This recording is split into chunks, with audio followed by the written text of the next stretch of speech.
Force, Luke. Sometimes truth isn't good enough. I feel the need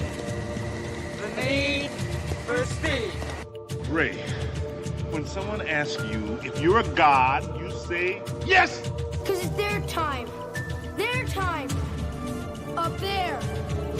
Down here, it's our time. It's our time down here.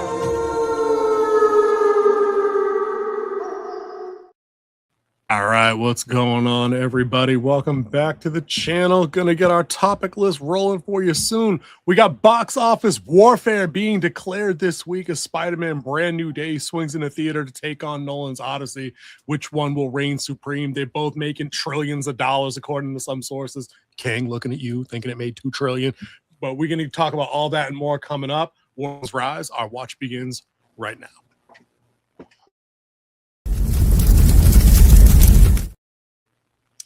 Now, King, I do believe you have previously unforeseen footage of literal trillions of dollars being made at the box office this weekend with these movies.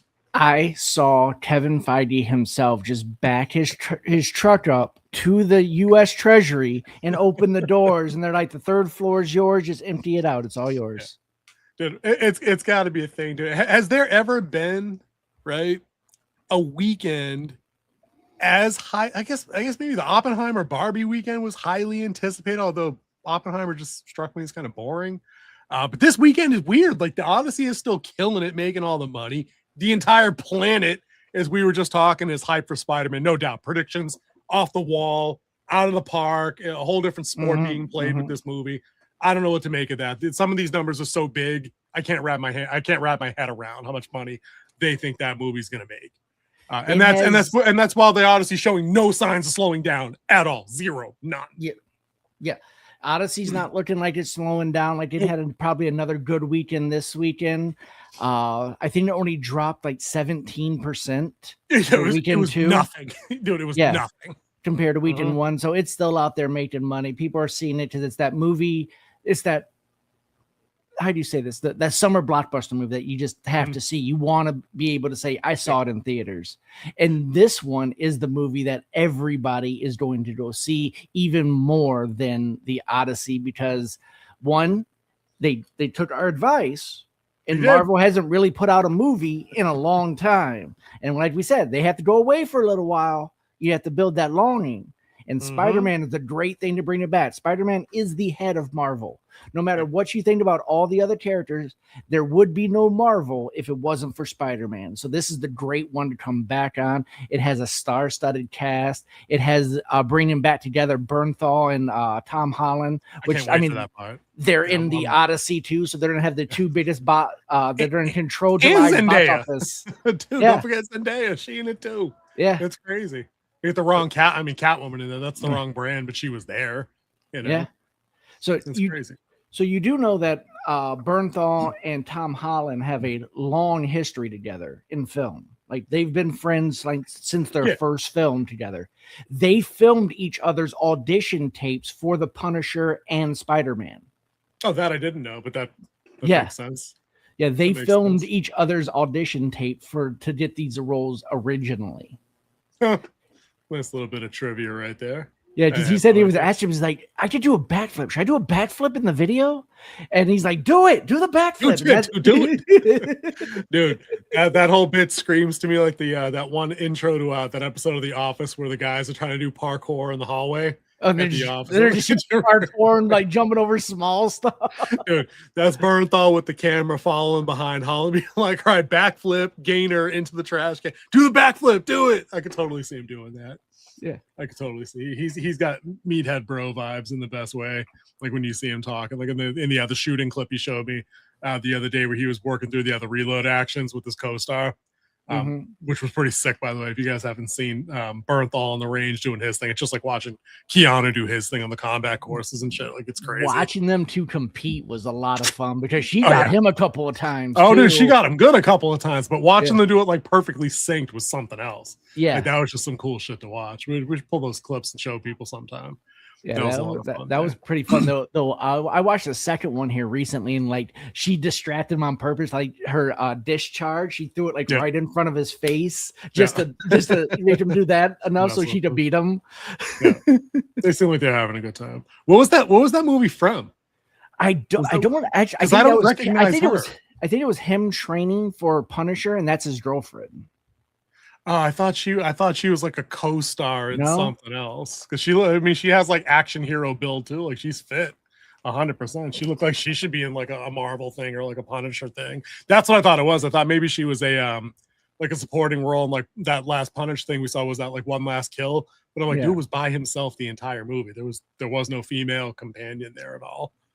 Besides not Karen Page, but you know how I feel about that. Yeah, dude, the Odyssey it's still making its waves. That's gonna do its thing. I looked the other day just for fun to see how those premium seats were still being sold up here, not in IMAX and X Plus to get like the next step down. Dude, they're still really hard to come by at those primetime shows. Honestly, like those theaters are mostly full for Thursday, not for Thursday, for Friday and Saturday this week.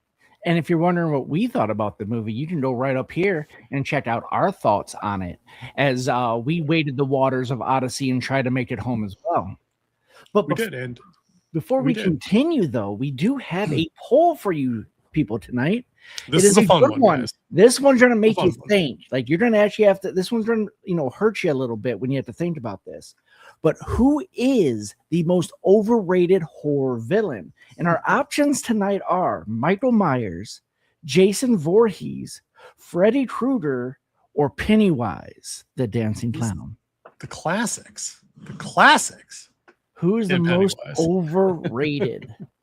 Oh, dude, this is a tough one. I have to put some thought into this real quick. Yeah, there we go. Oh wait, I thought it actually rejected my vote. I'm like, come on now. What is this? A Dominion system? Come on. That's right. Ridiculous. It counts twice for the other side. Safe and secure. All right, my vote's locked in. You guys lock your votes in there for sure. We'll go over those a little bit later in the show. Let's just get it right into the Spidey talk. That's our central image there. The number on the thumbnail couldn't keep up with the number that's getting kicked around the news. When I made the thumbnail yesterday during our show planning call that we do now, the range was like the one I saw was 400 to 425. So I'll put the high end. It'll be clickbaity, whatever. It just looks fun on a thumbnail to put a big number and question marks and all that kind of crap. And that's not even the high end of the estimate now, because you right before the show started, you're like, dude, I'm seeing like 450. Where's your 425? Yeah, actually, the highest one I saw, which was from a magazine in England, of course, Tom Holland's from England, is 800 million worldwide opening weekend. That sounds so wrong. Because this is actually one of the movies that's going to be opening in China as well. Yeah.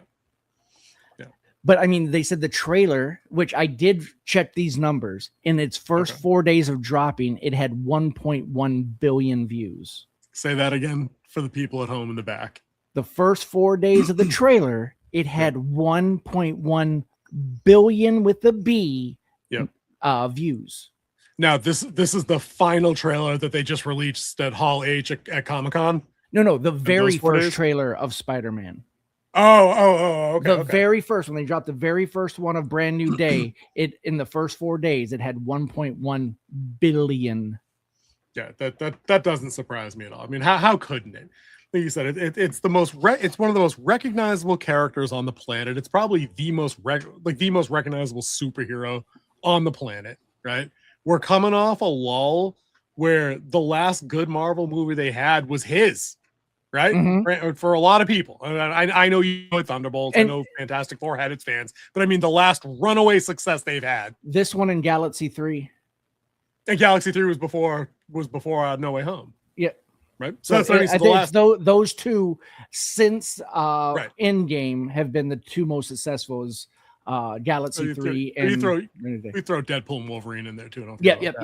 Because that was actually the first one in the MCU. That was the first Deadpool in the MCU. So, but I mean, runaway success wise, like it's Spidey's world, and the rest of us are just living it. Warden Prime is here. What's up, dude? Everybody else is just living in it. Dude, I'll go out on a limb right here, and this is a nuclear hot take. Right, write this down, everybody. Mark your calendars. I'm gonna say there is a 0% chance anybody walks away from this movie disappointed. I just don't see it happening. And I never say that about Marvel or Marvel adjacent shit. I just don't see how they botched this. Like, the Brand New Day thing is a fantastic opportunity to not even have to worry about the course correction shit that's looming over the rest of everything you've got going on, right? Mhm. Tell a Spidey story. It looks like they got the memo on a couple of things where he's not in the Iron Spider suit, like he's not in the Mark 9 or whatever it is. He's not in the Iron Spider suit. Yeah, Iron Spider suit. No gold, no nothing. Like, he's back in the fabric. He's back with his web shooters that he made. You know what I mean? He's street level, even though he can throw cars if he wanted to. We get it, right? And then they're phasing in other sort of street level. I mean, the Punisher's a street level guy. Yep, he's street level guy.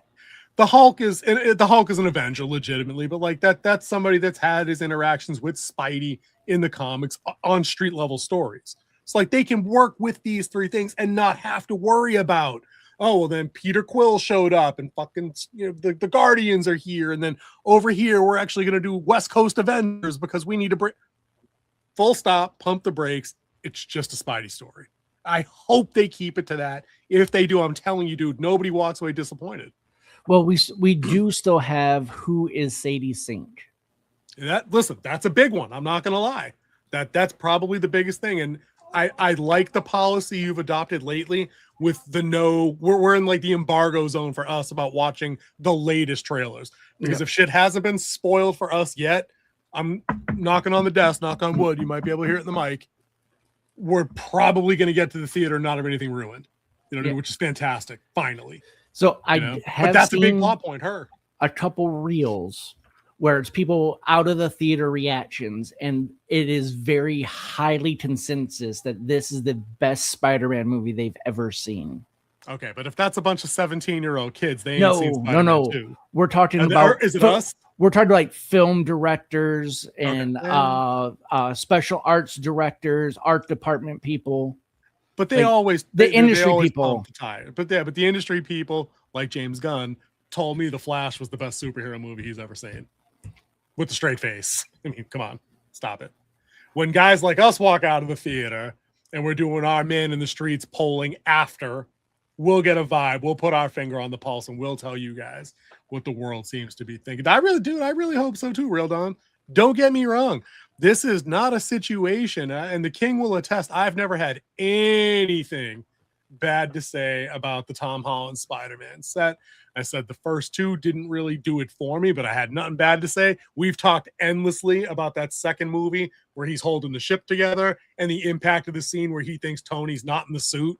And he says, if you really cared, you'd be here. And then fucking Big Daddy Stark steps out of the suit and just in a suit backs him right off in a suit. It was meta. He was in a suit. It was crazy. Yeah. And it suited him just fine. You see that I went for 3. I gave you all 3 there. Right. So yeah, I'm down for the Holland stuff. And I hope this is a good send off for him. Dude, I want to talk more about the Sadie Sink stuff because I know you had a couple of banger theories of who you thought she was early. I think those have kind of fallen off and they're leaning really into that one other kind of mainstream rumor. Where are we at with Sadie Sink? So originally, a lot of people thought because she's redhead, she falls into the original MJ type archetype. So a lot of people thought it was Mayday Parker from the future coming back, which is their daughter. Then, with them starting the X-Men in 2029, I believe is the first X-Men movie coming out. No announcement, and we'll talk about. Oh no, they had it. They had it on the timeline. It was 2028. Was that on the con thing? When we get to the con topic, we'll go deeper into that. I must have missed that part. All right, continue. My bad. Continue. Yeah, let it rip. Yeah, because it comes after Black Panther. Yep. Which makes sense, and I'll tell you why in a second. Then they're leaning towards Jean Grey, but a lot of people say that they already have someone cast as Jean Grey, so this should also be Rachel Summers, which is Jean Grey's and Scott's daughter. Yeah.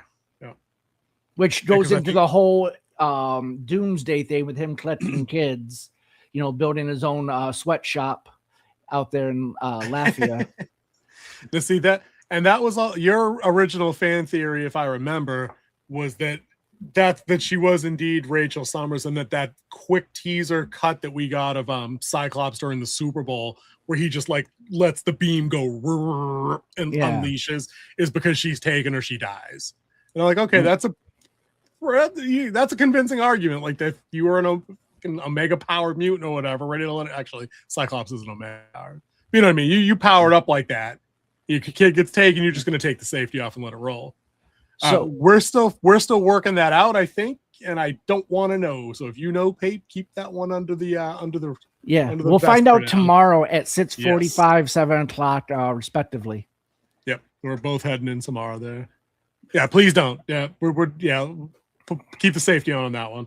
If it's a fun part of the movie, I'd rather just get that native experience rolling in there. Because if it is Rachel Summers, then you have the perfect catalyst later down the road to do X-Men versus Avengers, which we know has been the subject of a bunch of conversation that they've been having now for years. Yeah, like we've seen a little bit in this movie, but it's like a full-on war between the two of these two factions. I think we're going to get more than a little bit as that movie gets down the stretch when we get to Doomsday.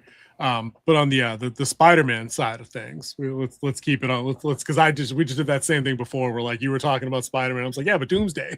Yeah, we were just rolling over here. That was my bad. We were just talking Sadie. The Spider-Man thing. One of the things I like most about the trailers that I've seen so far, and the press releasey stuff I've seen so far, is I still, honest to God, haven't put together the whole story in my head yet. And that's one of your common complaints about modern trailers is like, here's the villain, here's the mentor and the friend that died, here's something straight out of the ending, fuck you, there's the movie.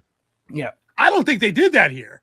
From what I've seen. Not for the first two trailers. I couldn't really put together.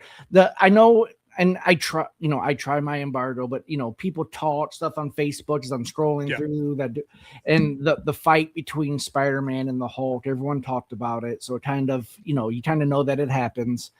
That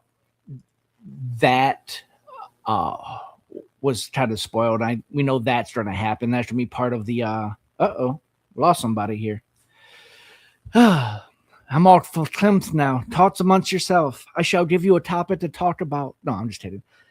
But yeah, I think the Hulk. We see the Hulk is going to be a bad guy, but something's going to be controlling the Hulk. I already have that idea stuck in my head, based on what we see and stuff like that. I know there's some more in the new trailers, something with like Punisher and Hulk and stuff like that. So we'll definitely see as we go forward. And he's back. All I wanted to do was hide the picture for a quick minute, and it's like it shuts all the devices off and like boots me up out of here. And that's when you need to buy that new device that you sent me like 700 different options for, and I had to say, get this one, dude. We'll get there at some point. King, you like Spidey better with the irons, with the iron suit or in the spandex? There's only one answer to this question. That's the spandex, plain and simple. The original Spider-Man suit is unmatched and unbeaten, and the reason why he needs this suit to go into Secret Wars, and the reason why, if you go by the original Secret Wars, his suit gets torn up in the first battle, like completely, like his chest is bare. He has like one leg. Of course, the private areas are still covered, and he had like an arm left in his mask. So he went, Reed Richards pointed to where the suit generator was. He sits down at the wrong machine, and that's what brings in the black suit. Nice. Which we all know is the symbiote. Yeah. But we all know. He don't know yet. He didn't know until he got it on, which it amplified his strength. He never actually had to take it off because it can just morph into his normal clothes. Yeah. It has a mind of its own. That was so cool back then. That was legitimately some cool comic book shit. And now there's just been like 9,000 people that have had it. And I'm like, I don't care. I just don't give a fuck. And a side note, what's kind of ruined it even more is that shooter game Marvel Rivals, like literally the store always has like the next Venom costume for like whatever main character you want. You want a Hawkeye Venom? Got it.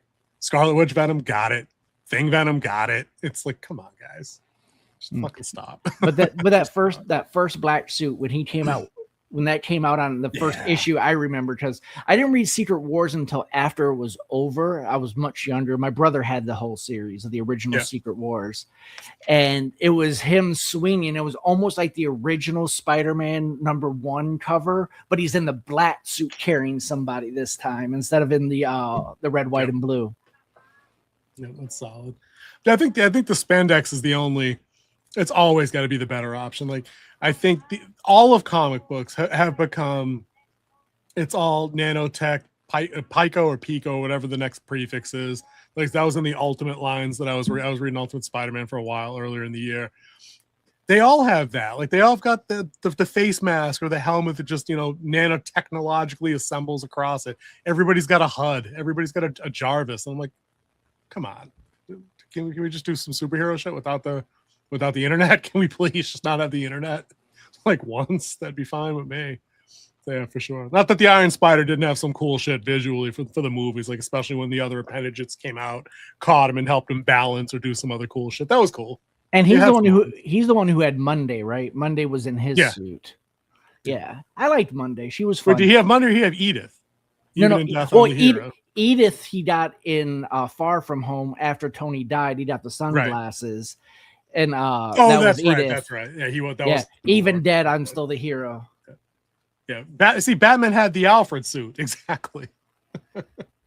Everybody needs an Alfred. The Iron Spider can't pick you up if you hung over at a bar somewhere. You know what I mean? Or maybe it could.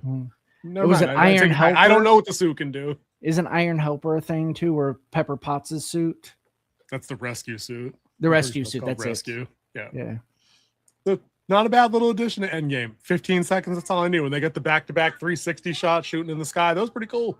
Now, they did ask Tom Holland in an interview, would he be open to keeping this alive, even though his contract is officially over? He said, I will make these movies to the day I die if they keep asking me.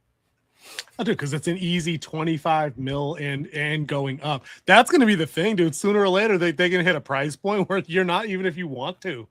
You're not going to be doing that shit. Ask Chris Hemsworth and RDJ and Chris Evans how that initially began, And now, of course, if you're RDJ, you got to back up the truck. Well, yeah, because playing Tony Stark was the end of his redemption arc. He was backed then, right? And I don't think they could have got anyone else who looks more like Tony Stark when he got the gig than the comic book. I'm like, oh, that is a perfect casting. He looks just like Tony Stark from the comic book. Yeah, see, it's not that hard. You just gotta put the casting crew out there just to actually find people that look like these and make them stick. Dude, so hit me with because we don't know too much about the story, or that we haven't put together all bits of the story, the main villain can't be Nacho from Better Call Saul as Scorpion, right? Like there's obviously remind me what the name of the ninja crew that's in there. Is it the Hand? Yes, the Hand. So the foot is the clone of the Hand that the writers at Marvel, Turtles, right? For Ninja Turtles. For Ninja Turtles, right. It's a literal it's a literal copy. Like they did it on purpose. Which doesn't surprise me. So who is Big Bad in this movie then?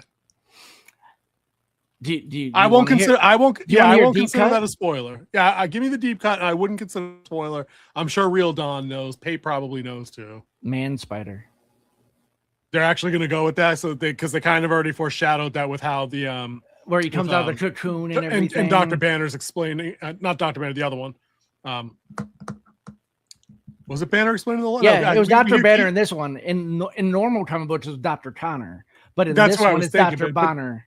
But it's not Dr. Banner. It's not Bruce in this one that's explaining, because I hear Keith David's voice talking about the spider and the life cycles. Look at Pape staying true to his word. Warden Prime, everybody. Not giving up the goods. My man, dude, keep it that way. That's what's up. Yeah, but Keith Davis, every spider has 3 life cycles, blah, blah, blah, blah, blah, blah, blah. Yeah. So they hinted at, dude, I'd be with that. And again, that's street level. I'm with that. That's good. That's a good look for this movie. We don't need Loki to show up and do Loki shit and be like, oh my God, he's back. He's not sitting in the chair. No, he's on a tree. You save that for the post-credit scene. Yeah. And that's, I was actually talking to my stepdaughter a little while ago about that. I said, I need 2 things here, right, out of this movie for me, right? I need a good reunion scene between Peter, MJ, and Ned. Give me that. If I can get that, that'd be fantastic. We have those little side rumors that everybody thinks Ned's going to be Hobgoblin. That would be awful. I don't buy into any of that. We need that good scene there. We need a good scene where Peter definitively, finally makes his peace with the dual identity, like Batman style. Like, these are choices he's made. He just accepts it, and he balances his life for both ways. I need those two things. And then I need a banging post-credit scene, dude. I want a good Doomsday tie-in that flattens me. Like, I need the moment where it's Thanos being like, fine, I'll do it myself. I want a post-credit scene on that level, or I'm going to take massive points off this movie. I know that's harsh. I know. Oh, Pape's doing his own little teaseroo right here. You see this? Look at this shit. Based on what I've heard, I really want to see this film. Everything could tie together so sweetly. He said sweetly. That makes it even better.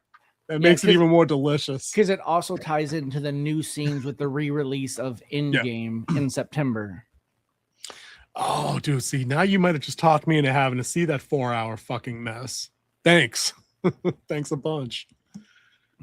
We might have to.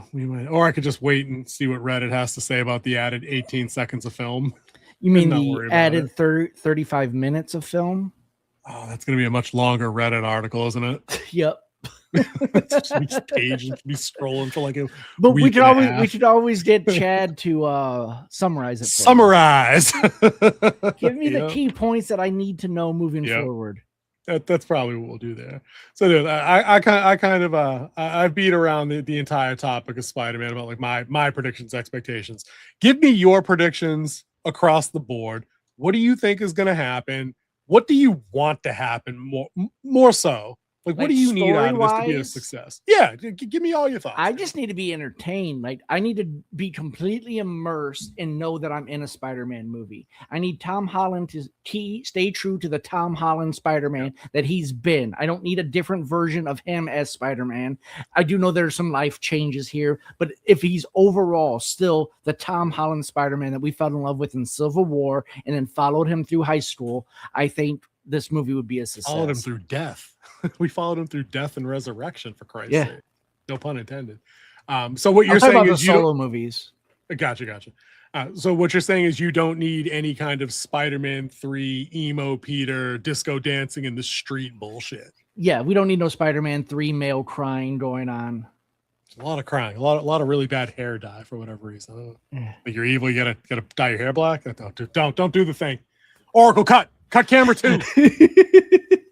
Oh my god, we need to get the real Don on here as a I love that in Into the Spider-Verse. He goes, I'm Spider-Man, the one true Spider-Man. He goes, there's a little bit of this and there's a little bit of this. We don't talk about that. He just shook his head. The only thing better would have been if Chadwick Boseman shut up with the whoa. Don't do that here. We don't. That would have been better. Pape says, "Way to disco dancing bad Spider-Man." Oh no! Actually, we have conclusive evidence verified by NASA that it's always a bad thing. I'm like, when did this turn into a musical all of a sudden? I don't know what happened, dude. I was watching it and I'm like, oh, that sucks. He's got the Venom suit. I know what that is. That's going to be bad for him. It's not bad for him, and then it's bad for him later. But it was bad. It was only bad. It was only bad after was like he had it for like 2 years before it started going bad on him because it started getting hungry. Right, because he was always so supercharged to being a good person on the other side that it didn't have aggression to bring out of him until it worked on him for 2 years. It's kind of like it's like this bullshit Rings of Power show that's coming out where they're actually going to do the rings this season. They made them at the end of last season. They're going to show you how like the kingdoms of men fell in the books, which took like 1,000 years, whatever it took. It's going to take like 10 minutes in episode 1. And like, that's it. Like, no, it takes time. Dude, it made the third movie. It made it a financial bomb, made it the laughing stock, made it some original meme machine fodder. And then was it his dancing with Gwen Stacy in that one? Spinning around in a chair and awful. Anywho. So you're just in it to be entertained. What are your thoughts on it being? Is it necessary for this movie not only to set up or to tie into this Avengers re-release? If we skip over that, does Spider-Man have to set up Doomsday for it to be effective? For Doomsday to be effective? Or is that standing on its own no matter what? I think that's going to happen no matter what want. That's the whole purpose of this film. So I really don't need it because I'm really happy with just a Spider-Man standalone movie. But with it happening, it would be pretty cool. What I really hope happens is that they have the separation, the final separation between Hulk and Banner. Somehow the alter egos get ripped out, and then he squashes Mark Ruffalo with his hands over and over and over again. And then we can recast who plays Bruce Banner after that. You're still not over that whole Mickey 17 thing, huh? I do not like Mark Ruffalo. Mark Ruffalo is a piece of garbage. Yeah, I'm inclined to agree. It's interesting, though, that I haven't seen him doing a whole lot in the way of press junkets for this movie. You notice that, boys and girls? I haven't seen him. Haven't seen him. Twitter account been awfully quiet. Maybe they're getting the memo over there. I'm just saying. And Maybe. He was like, I'm going to lose jobs because of the whole Warner Brothers Paramount merger. I'm like, well, if you didn't have to run your mouth like a moron and show how stupid you really are, maybe you'd still be getting jobs. Just saying. But yeah, dude, I think the only thing left to talk about the Spider-Man thing is where exactly does this land box office wise? Is this the next $2 billion film? Yes, hands down. Hands down. That's a no-brainer, easy answer. $2 billion. It's going to make it $2 billion before the end of August. Really? Yes. Dude, that's 30 days, dude. Yep.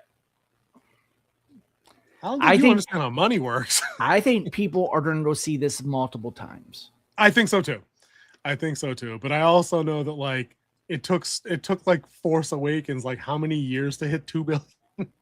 And is Force Awakens Spider-Man? It's Star Wars after a 10-year hiatus. Is it Spider-Man? It's not specifically Spider-Man. No. Thank you. 2 billion in 30 days. The defense crazy. rest is crazy. Dude, Oracle, I need you to activate gas pump number 6 above King's desk and just get the olanzapine just flowing, please. Minimum 400 mil worldwide on extended over. Thank you. Pape with the voice of reason. I told you, King. No shot. It's 900 million worldwide. That's crazy talk. I said crazy. 800. I said 800, not 9. Dude, when it's over 500, it's all the same. I've heard very good numbers. They're all good numbers. Some of them are really big. I thought of them a bit myself, but they're good numbers. I heard there's some really good numbers on both sides. Yeah. Okay, throw that out there. It's gonna be. I think it's gonna be a 2 billion thing. Do we know? Is the Odyssey also approaching the 2 bill mark? Like it's about to reach the bill. It was like I think the last time I checked, it was at 685 million after 2 weeks.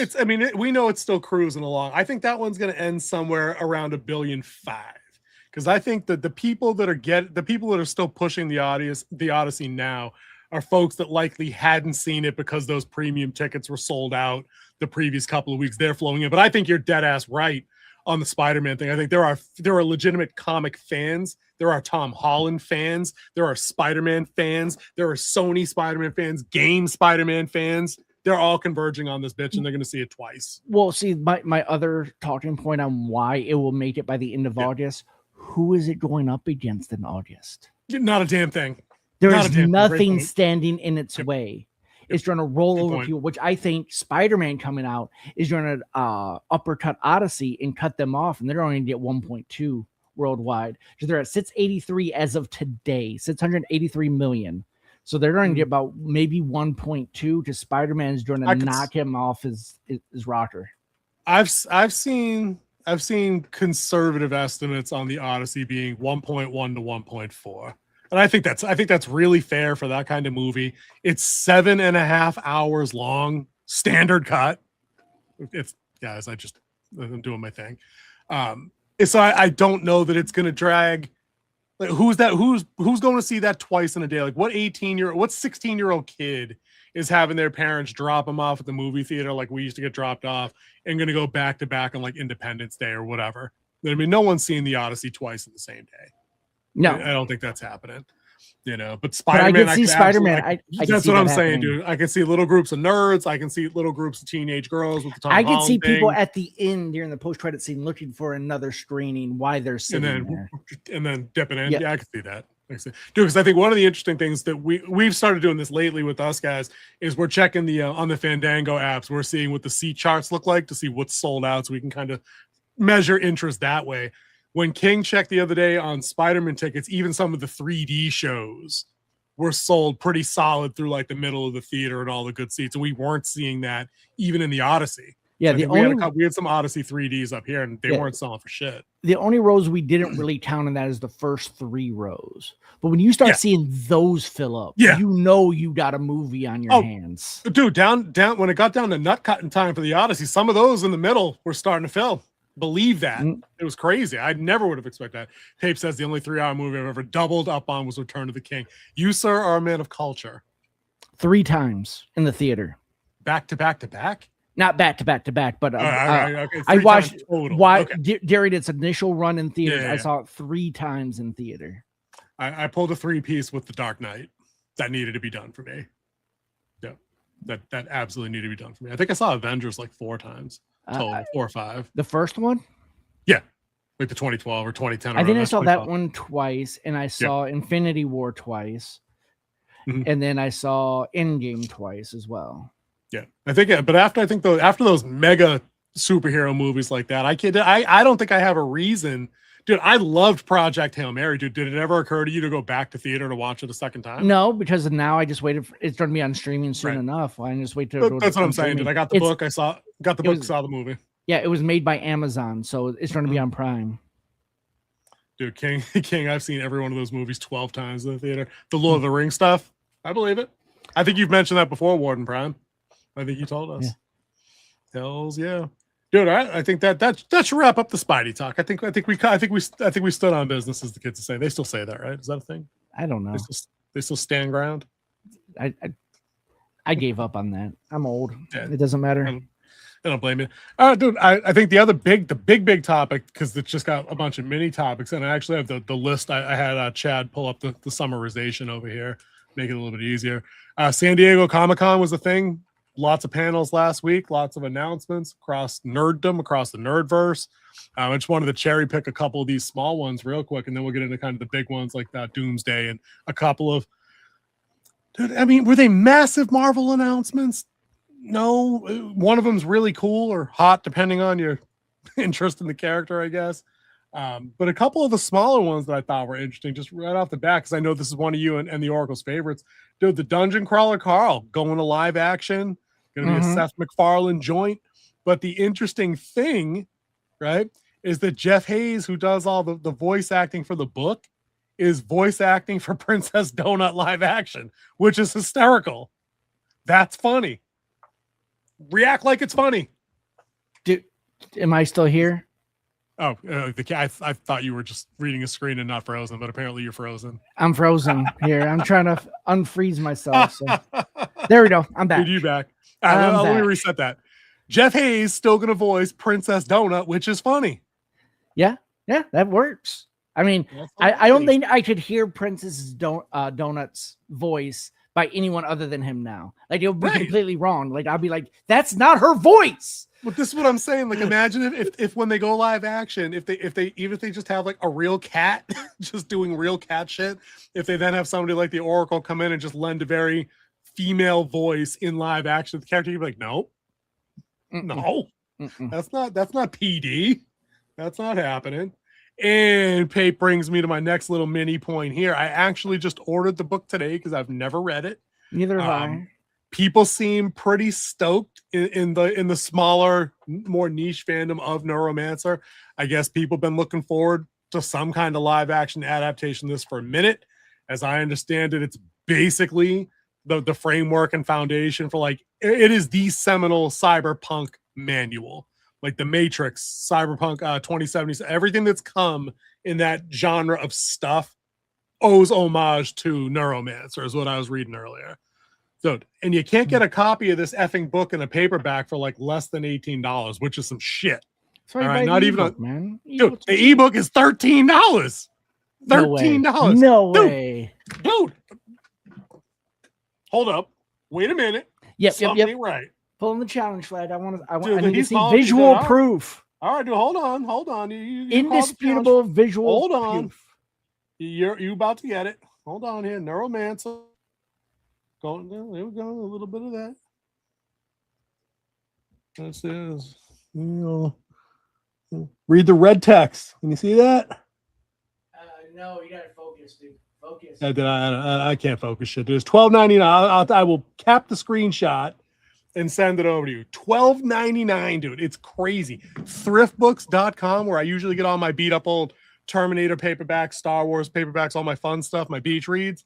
The cheapest one I could find there in acceptable condition, $15.99. $15.99. Yeah, it'd probably be the same thing if you go to a place like Second and Charles and stuff like that, which is a secondhand bookstore. I've heard there are some ancient repositories of old books where if you show a card of some sort, they may let you borrow it. I'm gonna look into that. For like 2 weeks, 2.5 weeks. And then like if you don't bring it back, like you owe them like a Coke can worth of a late fee or some shit. Yeah, like 10 cents, I think, per day. I'll make it compounded yearly. And dude, still it's like it's $4 if you die at like age 60. Pape says you'll see so many things in that book, it'll seem normal, but then remember when it was written. I already know. Because I had actually my concern, because I figured this, I was kind of imagining the style that it was written in, right? I said, I want to read a book. I'm interested in the topic. I'm interested in the subject matter. It's very Star Trek adjacent to me in terms of tech babble. I'm interested in it. But if it's written in like a disjointed way, like a Clockwork Orange, and I have to decipher the fucking book, I'm out. I don't want to do it. And then ChatGPT was like, nah, dog, you'll be fine. Fist bump. Actually threw me the fist logo. Wanted to tap it out. I'm like, all right, we're cool. I guess we'll click that. The Real Dawn says never happened. Neuromancer never happened? Or I didn't get a book for $16. Believe I didn't buy the book. I had to kick my own ass for buying, dude, $16 for an acceptable condition paperback. No cover. It's probably missing pages. I ain't falling for that shit again. No chance. No chance. Who would ever say something like that? Have a taste of the Mondays. Oh, no, not that. I do believe I'd have to kick your ass. All right, so that's though. It's fairly linear. The character's kind of weird, to be honest. I'm all right with weird characters. I'm really just about like, as long as the only stuff I have to think about to understand what's happening is the tech babble, I'm with that, because sci-fi has trained us to understand. You guys call it a photon blast, or we call it a laser array, whatever. Like I get the crossover tech. I want the people and their motives. I want to be able to think about those in terms of story, not have to second guess what's going on. That's. I know I didn't explain that as articulately as I could have. That was Neuromancer. That was Dungeon Crawler Carl. Clayface, I think they had another little bitty trailer over there that hammers home that it's horror 100%, not a Batman Rogues Gallery movie. We already knew that. Yeah, that wasn't a thing. You know who was surprisingly absent from San Diego Comic-Con? Do tell, King. That'd be a galaxy far, far away. That'd be Star Wars. Surprisingly absent from all panels, and had nothing in Hall H. Now, I've already heard the copium on this one, and people are trying to tell me it's because they're waiting for D23. I'm like, dude, they're wounded animals, and anything they do on the D is going to be TV side.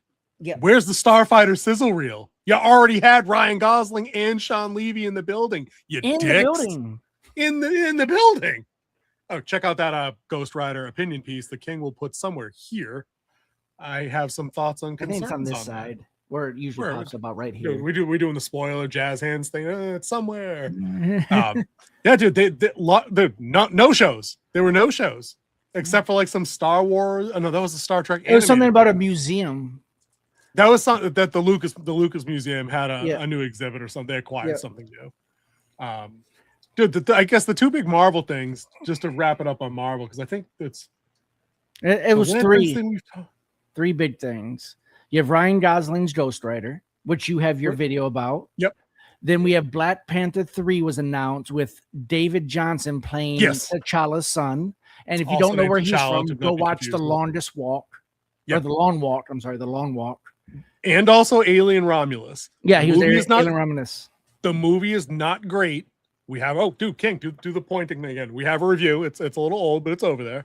Also, we have a review on The Long Walk as well. It's also which was awesome. And you guys are gonna love our commentary on that because I think we glazed that for like a solid hour. I think. Yeah, it was a good movie when you're just watching people walk. Yep, which is bizarre, dude. Yeah. Dude, sidebar.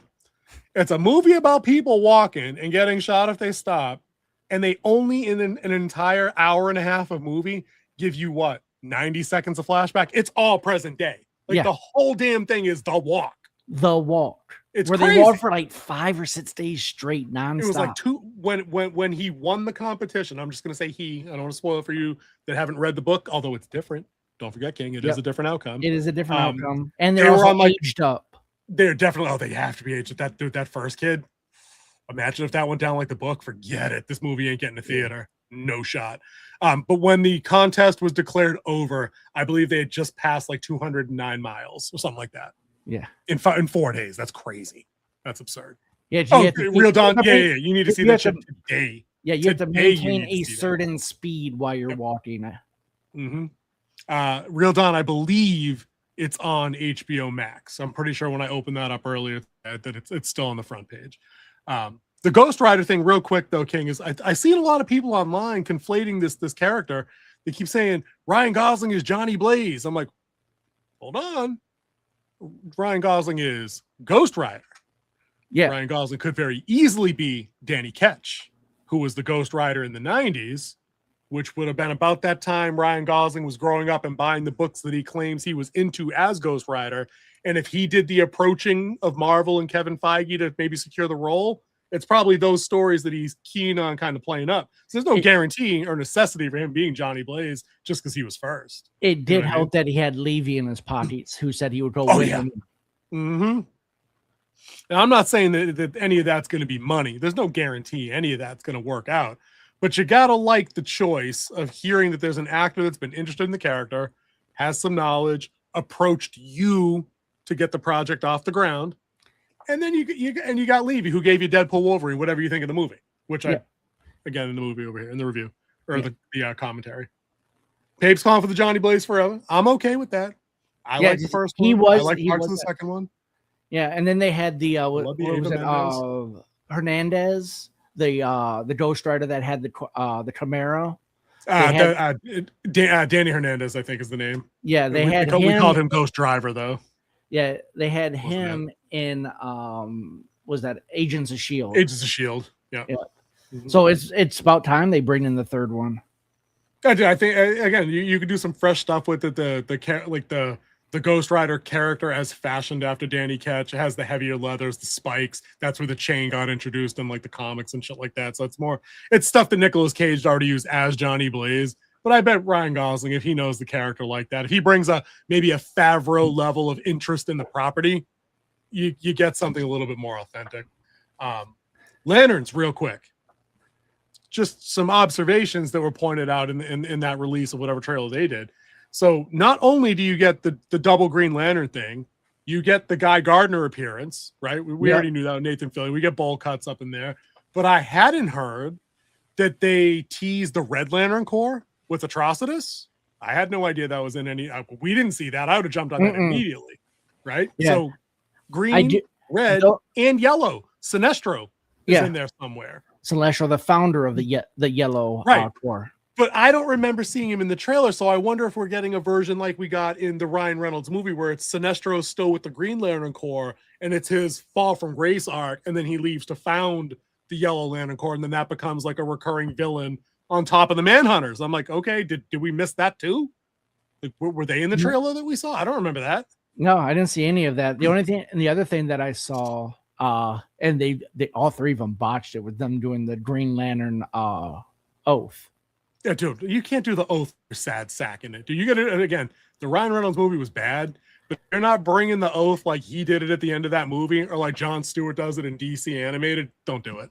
You're gonna make me feel the oath. The guy who's playing Jon Stewart had to read it off of the sign behind him. Dude, the Green Lantern knows it. Yeah, I think Nathan Fillion is the only one who was able to do it. The guy who plays Hal, he was like stuttering through it and just kind of caught back up at the end. Oh, real Don right there. That good pickup, boss. Sinestro might be behind the Manhunters. That would track. Because if Sinestro was a former Green Lantern, he would have the knowledge of how that all happened through the Guardians of the Universe, reactivated them because they're all robots, right? The Manhunters was like the galactic police force before the Guardians created the Green Lanterns. Yeah, right? Before the Three Watchers of Oro. The watches of the universe. Is that what I call them? Guardians. Thinking Guardians of the Galaxy. Yeah, they had robot cops first, and they're like, that didn't work out. We need lanterns up in this bitch. So if all that stuff gets packaged in to season 1, I'm more interested than I was. I'm moving out of concerned, maybe back over to cautiously optimistic, because the whole bit with like Hal being dead in episode 1 and only being present during like flashbacks, and it's like younger, more arrogant John Stewart saying the ring was always mine, Jordan was just keeping it warm. I'm not down for that, Greenland. That's not John Stewart. Fuck you guys. That's not John Stewart. John Stewart's not that guy. You know what I mean? He's not 22-year-old college D1 athlete with a chip on his shoulder. That's stupid. No, that's Cyborg. Same.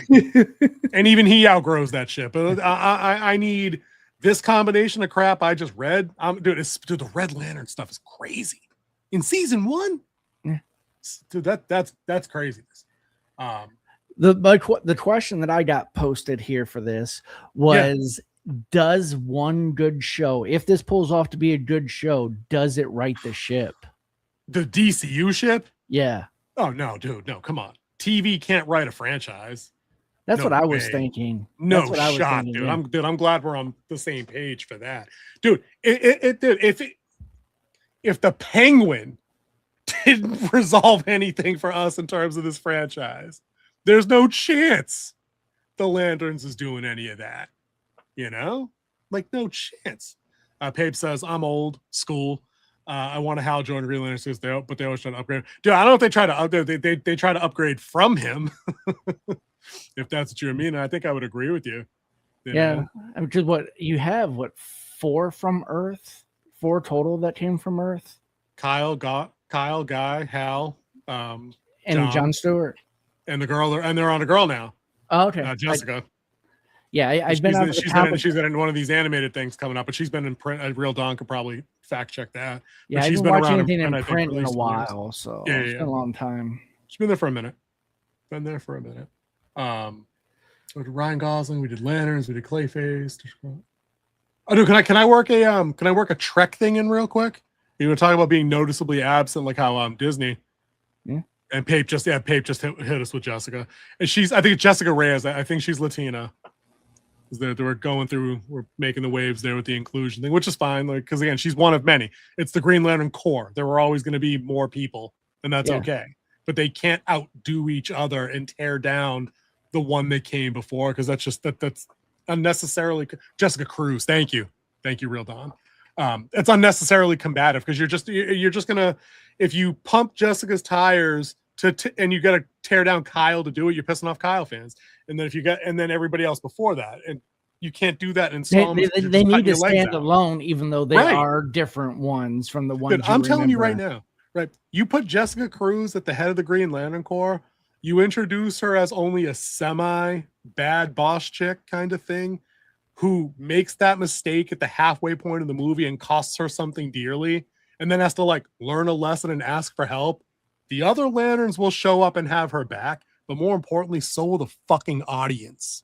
Guaranteed, because we back people that are trying to improve themselves.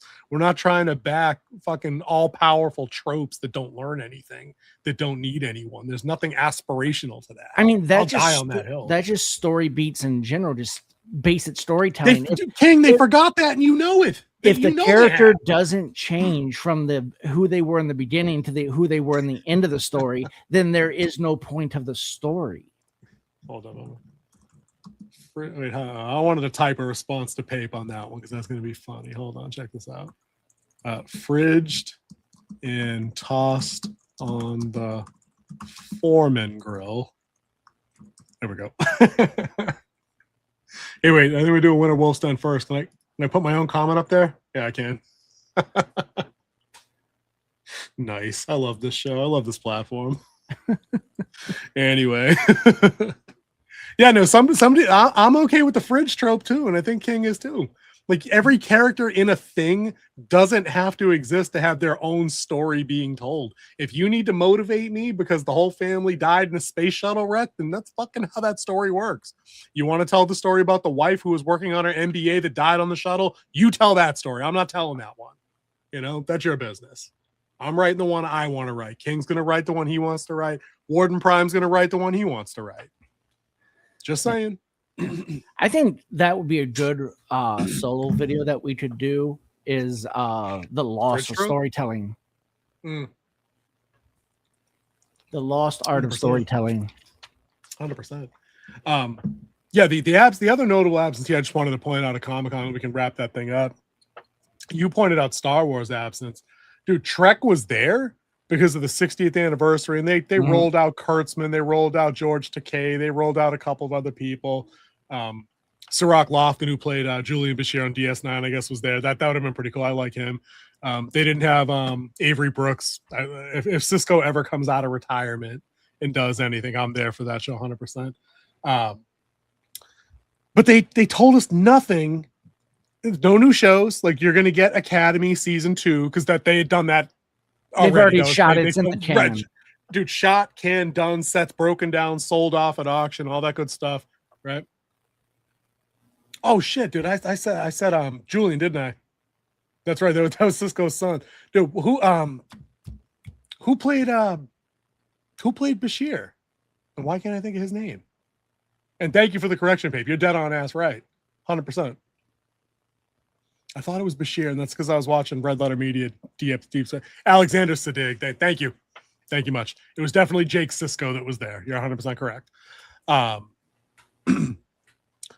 No new shows announced. No, we're not getting the Star Trek Legacy show that was going to piggyback off of Picard season 3, which was almost universally liked over the other 2 seasons. That's because Picard retiring, Patrick Stewart retiring. But Legacy was going to be the torch passes. His son was on the show. They were going to include some of the younger members of like DS9 and TNG and kind of move them into a new federation and doing the exploration kind of thing. Not doing that. We're all done with Lower Decks. That's done. Strange New Worlds is getting season 4. That's done. Discovery's been done for a minute. Right? The Chris Pine Star Trek of younger Kirk is gone. Yeah, the Kelvin timeline, that stuff's that's toast, right? And we knew that years ago now at this point, because you would have had to have paid him, Hemsworth, and like 2 other people $1 gazillion to make that movie. Hemsworth. Right? Yeah, because he played Kirk's dad. They were at one point talking about bringing him back in like some time loop ship, bringing him in. Oh, okay. I was like, he played Kirk's dad in the first movie. He was the acting captain of the ship that got destroyed at the very beginning. Your father was captain for 11 minutes and saved 1,800 lives. I dare you to do better. Yeah, that was Pike's words to Kirk. Great but I was thinking you would have to play Urban as well as Zachary Quinto and that's what I'm saying. Dude, and Zoe Saldana, who's the princess of $1 billion movies. Let's not forget her. And we cannot overlook Sean Pegg as Scotty. Dude, you just checked off like 7 people that are getting paid, right? Yeah. So that all's not happened. The short of it is this: Simon Pegg. They wanted. Who'd you say? I think I said Sam Pegg or something. You might have. They get the guys. Get this: the guys that did Dungeons and Dragons: Honor Amongst Thieves are working on a Star Trek feature-length script, right? And they're quoted as saying, "We think you're going to be really surprised with what we do with it. It's going to take place in a future far from where we are now." And I'm like, is that far from where Discovery is? Because that's 1,000 years ahead of like where any of the other shows ended, and I fucking hate it. Or is it far ahead of the Kelvin stuff where they already broke all the world anyway? But then remember, these are also the 2 guys that when Honor Amongst Thieves came out said, we like taking our masculine leads and emasculating them. And they did that in the lead up to the movie's release, and then the movie didn't do well. So these really the 2 guys you want telling stories about trying to get Trek back on course? I think they did all that with tongue in cheek, but the consequence was consequence, whether or not you meant it. Like it definitely took a chunk out because we both liked that movie. We both thought that shit was a riot. Dude, yeah, Fat Dragon, dude. Fat Dragon. Channel mascot. Melting face Chris Pine as the bard was the illusion. Too funny. Too cool, too gruesome. Yeah. You can ask you can ask Dead 3 questions. How many questions? Yeah. That shit was hilarious. He has like 3 questions. It was like basically just trying to, get basic information. Dude, it was like when Peter Griffin climbed. It's like when Peter Griffin climbed Mount Everest to talk to the Masters. So you can ask 3 questions. He's like, really? Just 3? Really? And he's like, all right, you can go. That's it. That's your 3. And then the last one they had the 3rd question. They didn't answer it. He just kind of left it. He just left sitting there. And then he sat there in the post-credit scene. Oh, I felt bad for the dead guy. Pape says, I hated the Kelvin timeline. So, dude, it started okay. I mean, it did inject a little bit of adrenaline to something that always ran slower and drier as far as Trek went traditionally. It was to me, the first movie they did just followed in the footsteps of the live action TNG stuff. And even the better ones like First Contact, they were action heavy. They weren't concept story heavy. Nemesis was terrible and Insurrection was terrible, but still the first Trek Kelvin thing wasn't awful until they started until they got into the whole, like, yeah, we destroyed Romulus with the red matter gun. It's Spock's fault for reasons. I don't know, whatever. But I don't know if these guys would be my choice. That to me sounds like getting Dave and Dave from Game of Thrones to rewrite your ship in that department. And I'm just not, I don't know about that. It seems risky. But we'll know more about that when we get there, dude. All right, what else we got tonight, King? You want to do the let's switch to the villain stuff. I think that's gonna be fun. Oh, yeah. All right, so let's give everyone a last little minute here to answer in the poll. I'm gonna switch to the headphones real quick, dude. We have a currently of 7,000 votes, so we're gonna need a couple more. So if you're here and you're watching, make sure you answer the poll question. Which we're going to go into our main topic, our 3rd topic of the night. Go ahead and pull up the graphic. It's next to my picture. There we go. All right. Who is the most overhyped horror villain? And that was our poll question for tonight. And coming out in a commanding lead. Commanding lead. Michael Myers was 72% of the vote. Whoa. Jason Voorhees pulling in 14% of the vote, and Freddy Krueger bringing in 14% of the vote. Pennywise didn't get a single vote as being overhyped. Now, that was my concern with you guys putting Pennywise in there. It's recency bias. He's too new. So he wasn't he is kind of the face of modern horror right now, based off of one good movie and a really good marketing campaign. Is he the face of modern horror, or is Art the Clown the face of modern horror with Terrifier shit? I bet that's a good Versus video right there. I think Terrifier is a overhyped. We definitely think that. Yeah, overhyped. There's no denying that Art has niche appeal, considering the box office gross for 2 and 3 have increased like 80 times over the previous ones. Like he has his fans. You go to cons. The real Don and I are going to Comic-Con in a couple weeks in Connecticut. There's going to be some Art the Clown shit there, 100%. You go to HorrorCon, Art is the black and white jumper. That shit is everywhere. Let's get the Oracle's comment up there real quick. I'm not a horror fan, but I chose Michael because he seemed closest to the boogeyman. Dude, Michael Myers was called the boogeyman in movie. No, he was the shape. He was the shape to the production team behind the camera. Loomis called him the boogeyman. Jamie Loomis called him Jamie Strode, whatever her name was, little girl, called him the boogeyman. Yeah, just in the first movie, John Carpenter's Halloween, his credit was the shape. Yeah, that's just right. That's just what he was, right? Like character beat wise, they called him boogeyman actually in the movie. A couple people. I am not a horror fan, so wouldn't know. Well, actually, I got the Oracle with actually. Pape says I chose Freddy. Now, Pape Warden Prime, I feel like you may need to defense that position. Now, is it because he became kind of a comic jackass, or do you just not like the concept? But that's not overrated. The idea, the concept is still the concept, King. You can't go finger on the nose for that. I think who he was in 1984, the original one, where he was personality, where he was creepy, where he didn't talk. When he did the Dream Warrior, he became a comedic one-liner. That's the best one in the set. I think overall the best movie, but I do believe that the Freddy Krueger version, the first movie, was the best. And one of the things in my research, way someone put it, it was like his personality carried him. Then the sequels turned him into a stand-up act. Hype for Freddy or hype for one great 1984 movie. 100%. And nothing illustrates that point better than that one scene in A New Nightmare where Heather Langenkamp as herself is on a talk show, and they bring out Robert Englund dressed as Freddy, and the crowd's like all fucking cheering for him. And he's like, hey, everybody. Like, he definitely became an act. The Real Don says Myers has a type, and I don't think I'm it. The King, who did you vote for Freddy?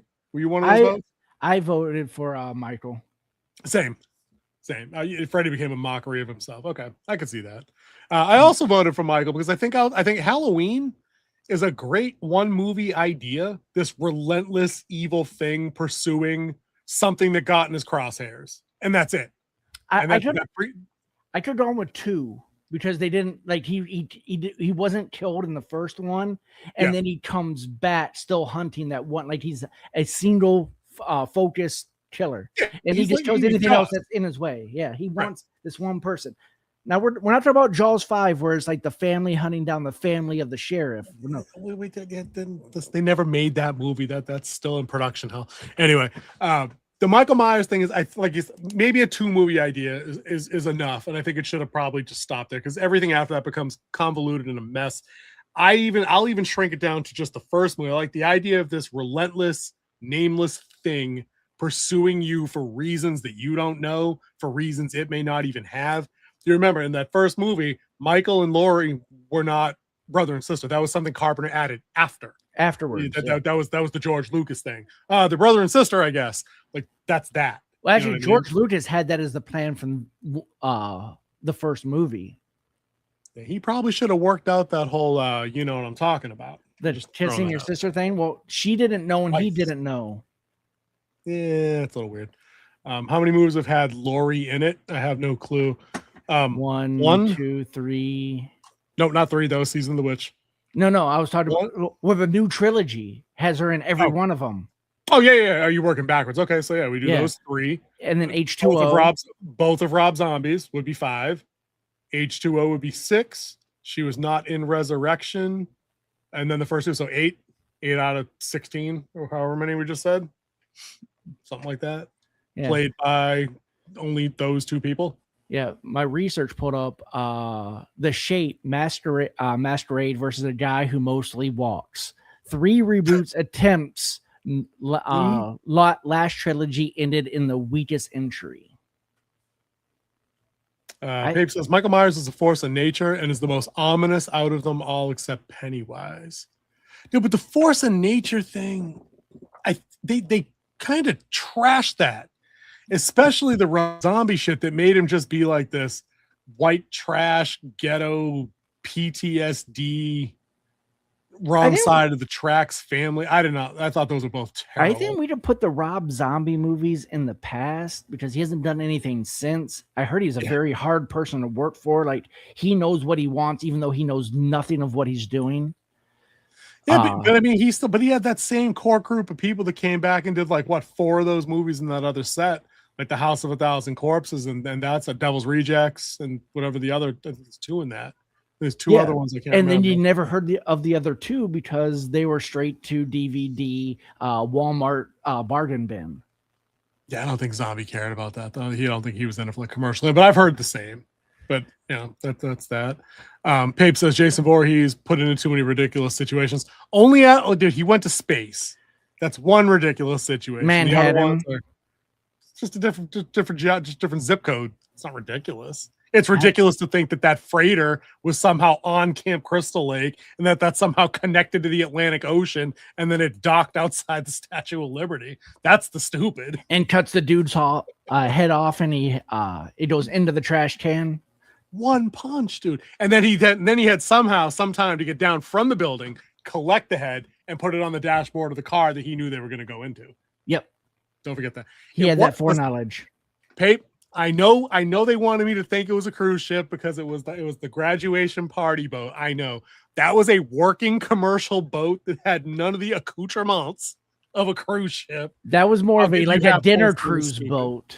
Dude, it was a working commercial freighter. 100%. You can tell because the hallway was this fucking big and there were absolutely no amenities anywhere shown. It was awful. It was a bit ridiculous. I will give you half points on ridiculous because it was a boat. Out of all of these that are on this graphic, who do you think is the number one merch seller? Merch seller? Yeah, number one merch seller of all the ones on the graphic. Probably Ghostface, present day.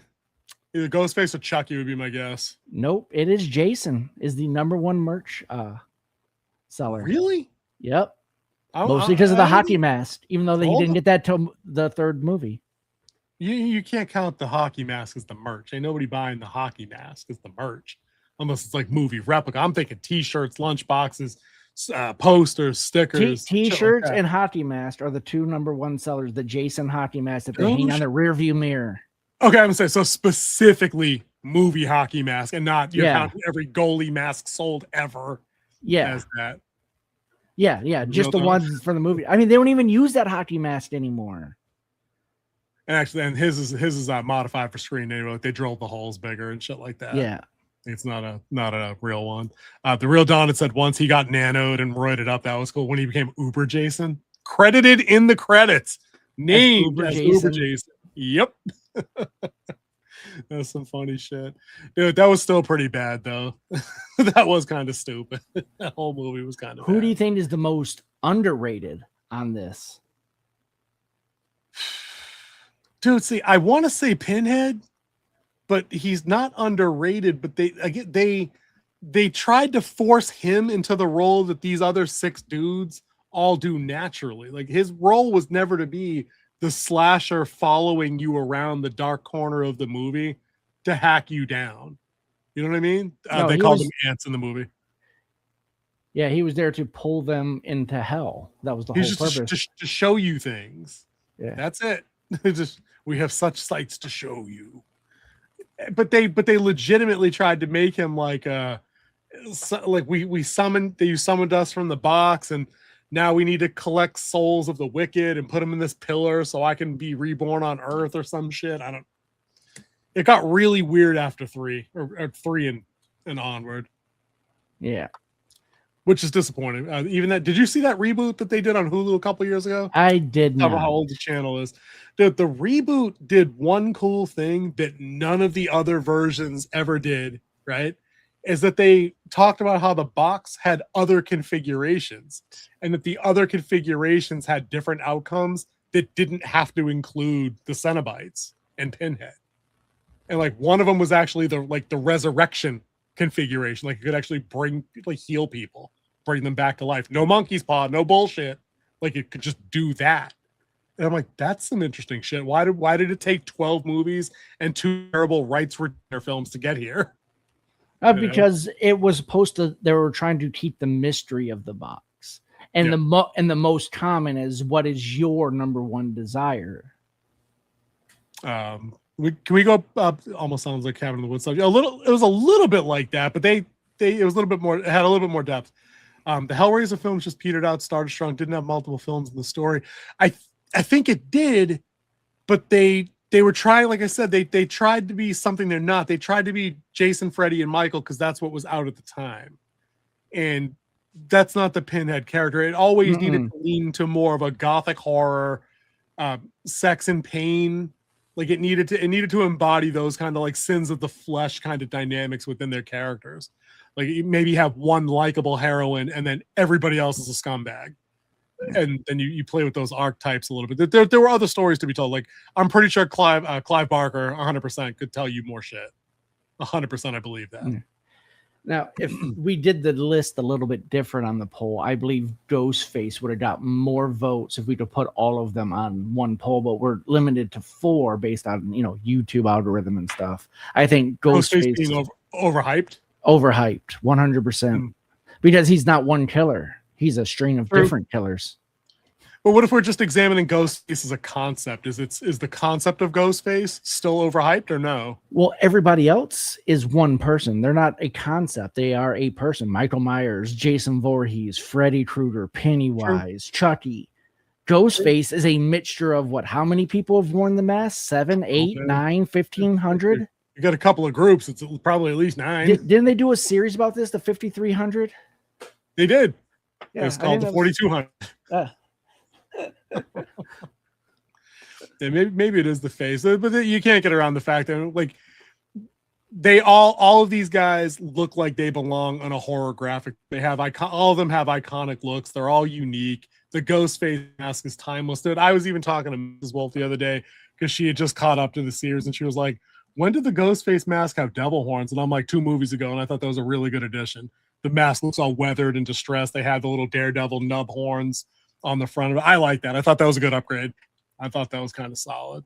Because the rest of these assholes, their looks change over time too, except Pennywise and actually his look changed in the series when he did the blood halfway up and did the red and the white. So yeah, in the last episode or the last 2 episodes. Yep, near the end of the run. So yeah, Michael Myers had multiple masks used across the movies. Jason's look has changed dramatically. Like not even when he's unmasked, but like his physical appearance and what's exposed for like rotting tissue in the back. Freddy's appearance has changed. No, Freddy hasn't changed that much, other than the remake. As you get that's a wild change. But as you get to parts 6 and New Nightmare, the scarring patterns change. New Nightmare, that was definitely a new look for him. Which I thought that was probably one of the better ones too. It looked more real. There's an in-world explanation for why he looks different because it's not actually Freddy. It's a real demon taking on the appearance of what it thinks still haunts us as like moviegoers. That's why they say it looks different. But along the way, you can tell they did a couple of different things with this look.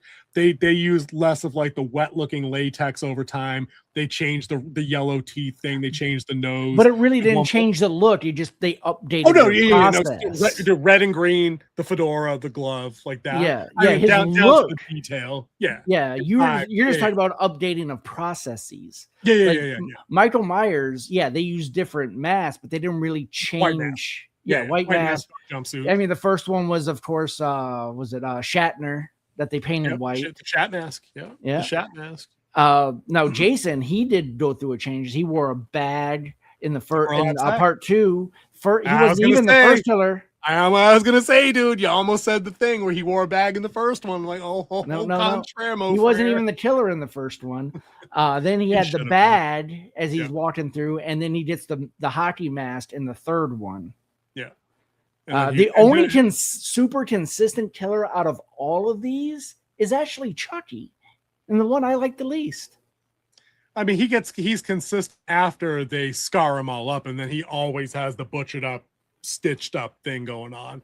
But like before that, he was just the regular good guy doll. Like he started 1, 2, and 3 always in as one piece intact, like brand new, fresh out of box. But then he became this version of Chucky, right? I think at Bride and then onward, including the series, including the dude. What network were those other 3 movies on that came out like in the last 5 years? I think it was FX. Channel.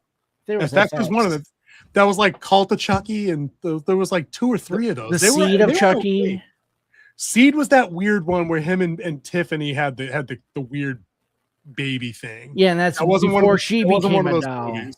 Yeah, that wasn't one of these. These other 3 movies came out, and the main character is Brad Dourif's daughter. The voice of Chuck, like his real life daughter, is the main female lead, which was pretty cool. And they do tie it back into some of the other movies. Like they have Andy's foster sister from part 2 show up at the end of one of these movies. Like she's still on the hunt looking for the doll kind of thing. They had some pretty cool tie-ins. It has a current show out right now too, I believe. That ended a little while ago. I think they went 3 or 4 seasons and called it. But it had its numbers. It was not for me. It was very much they found them. They found the cryptid. They found the modern audience somewhere because that show had numbers for a little bit. I think that's like it's a niche audience within a niche genre. And it was marketed to them, and that's who showed up. Same thing like Agatha. Like Agatha all along wasn't for either of us, but it was marketed to who it was marketed to, written for who it was written to, and it didn't care about anybody else. So it did hit its mark in that way, you know. down the witch road my ass. Well, if you guys disagree, go ahead and put yours in the comments or here in the chat now. But if you're watching this as POD, please leave it in the comments if you disagree with us. Also, let us know who else is overhyped too, King. I just want to throw that in too, because we know these are just like the big 7 or however many we got up there.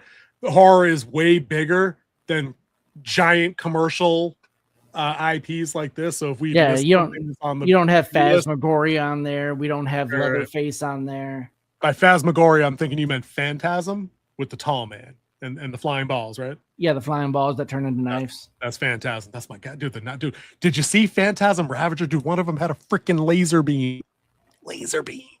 Hey, it was sick. Movie was terrible. Those are some brass balls. Ivan, careful, bud. We were waiting for you. We had a feeling. I had a feeling you were at this movie. We've gone the whole show. No spoilers. Spoiled anything. No spoilers. No spoilers, bud. No spoilers.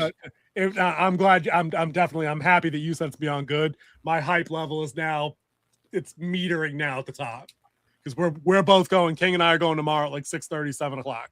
Yep. And then we'll get our thoughts out. Then you can spoil the hell out of it next week when we come back and talk about it for sure. We're gonna spoil the hell out of it in a video that comes out either on Monday or Tuesday of next week. Believe it. But dude, I'm glad you had a good time. I'm gonna ask one question that has nothing to do with the movie. Did people applaud at the end? That's all I need to know. If people applauded, I'll be down. Ivan's asking the question now. It's funny you mentioned the hook dude, King. The Fisherman, the most underrated of them all. Never on one of these graphics. Never talked about. And here he goes. And he's killed how many? 17 teens, and no one said anything. Oh my god! Dude, the Fisherman. 17 people, including one of the Scooby Gang. Yeah, that's crazy. But while being one of the Scooby Gang, which is even crazier now that I think of that last movie, the King has a certain soft spot for the Fisherman, as you just heard. I mean, he looks like Captain Gordon from the Fish Sticks box. I mean, of course you do. He does. He kind of does. They definitely applauded. Yeah, dude, all right, dude, I'm hyped now. I'm ready for the movie tomorrow. Now I'm ready. Dude, I might have to sneak in there to a standard def show real done. I'm off tomorrow. I didn't realize that when I told you to buy tickets the other day. I'm going to have to run up in there tomorrow for like a 10:30. You better not. I won't tell you. I'm gonna see text after text of like one letter things. I mean, like 100 texts of like a question mark, an exclamation point. It's just gonna say the fuck. No, they didn't. Real Dawn's calling for the O snap. Yeah, I'm calling for the O snap, dude. I think, King, I'm ready to be excited by a movie again. It's like been a while. Dude, too soon for a snap. I see what he did there. I was hyped, but I was hyped to go into Project Hail Mary early this year, like legitimately excited.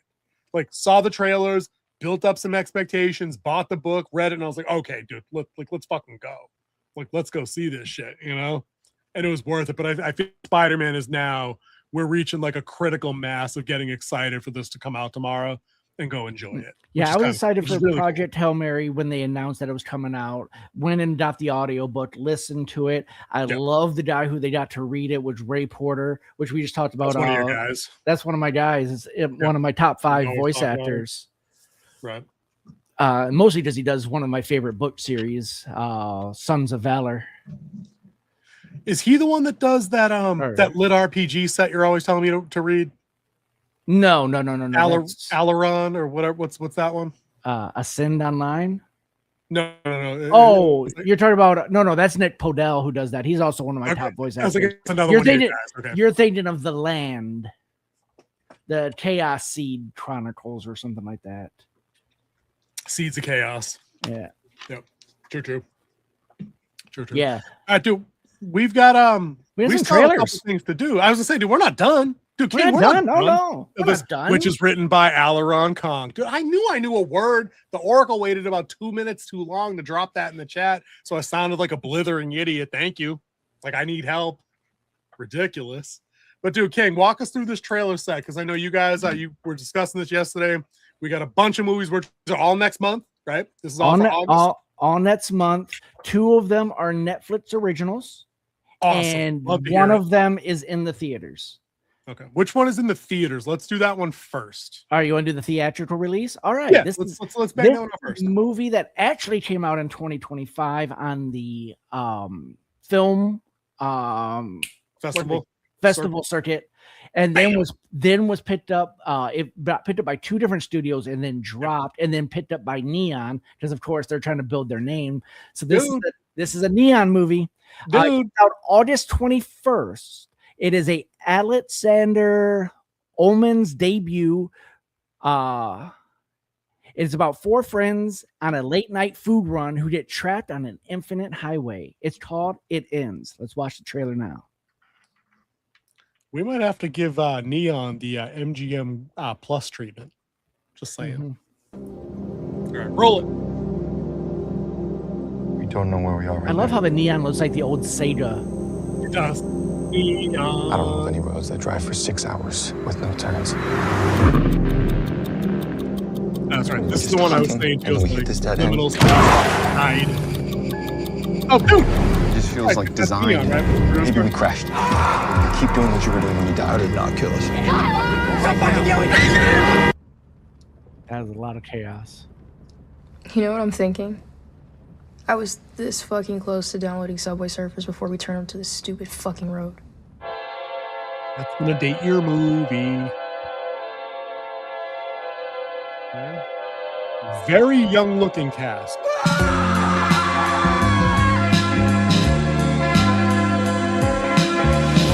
When did you get on Letterboxd, by the way? How long Yeah. do y'all think we can do this? Just sitting here, driving. Maybe They it's were a out of force gas. full of people James has been a dick to. Maybe it's a force full of people I've given dick to. Would be a Empty fucking barren force. force. I Wouldn't be a definitely wouldn't single fucking be person. here. James, there is no test. So just this forever. What if we're supposed to suffer here? What if that's the point? So they're dead? For him?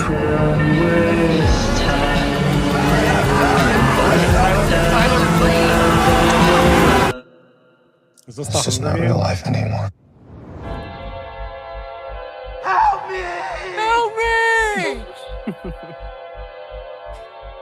Dick. Okay. Dude, look, unless they're in hell, right? They just keep riding on. That truck ain't getting that great of gas mileage. It's not a hybrid. It ain't a fusion cell. It's in like 300 miles per gallon. 3,000 miles a gallon. I don't get it. Unless because it's a loop, it just keeps filling up every time they get back to the beginning of the loop. Yeah. It was what's that structure in like hypothetical physics called? The loop that inverts on itself but never crosses over. That's Futurama's done that a bunch of times. I can't think of the name of that off the top of my head. It starts with an F. Dude, Pape says they got it done because it ends. They said the thing. It has to end sometime, right? Dude, I don't know.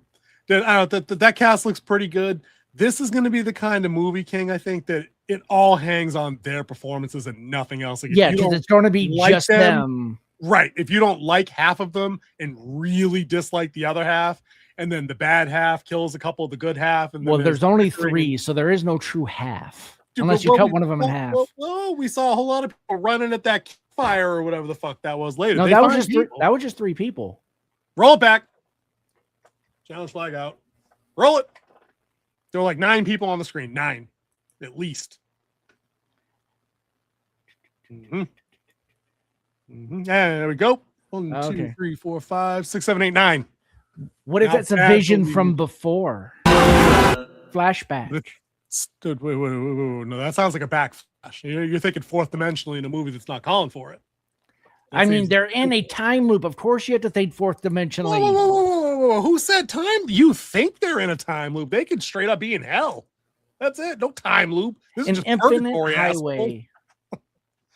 Morbius strip. Thank you. Dude, look at Pape. Dude, Pape just showing up with references and knowledge and not spoiling Spider-Man for me. It's been a damn good show for Warden Prime. Dude, King, what do you think of this movie? Is this like a backrooms adjacent thing where Yes. you're either going to really like this or you're really not going to like this?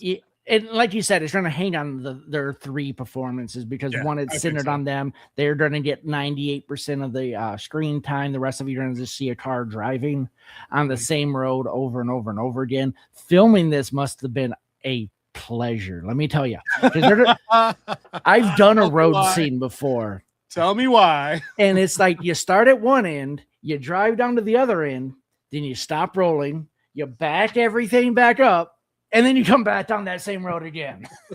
That must have been the most Groundhog's Day filming set of all time because you're doing the legit same thing over and over. And even though you're furthering the plot in the story, it's just filming on this one road, driving about a quarter to a half a mile each time.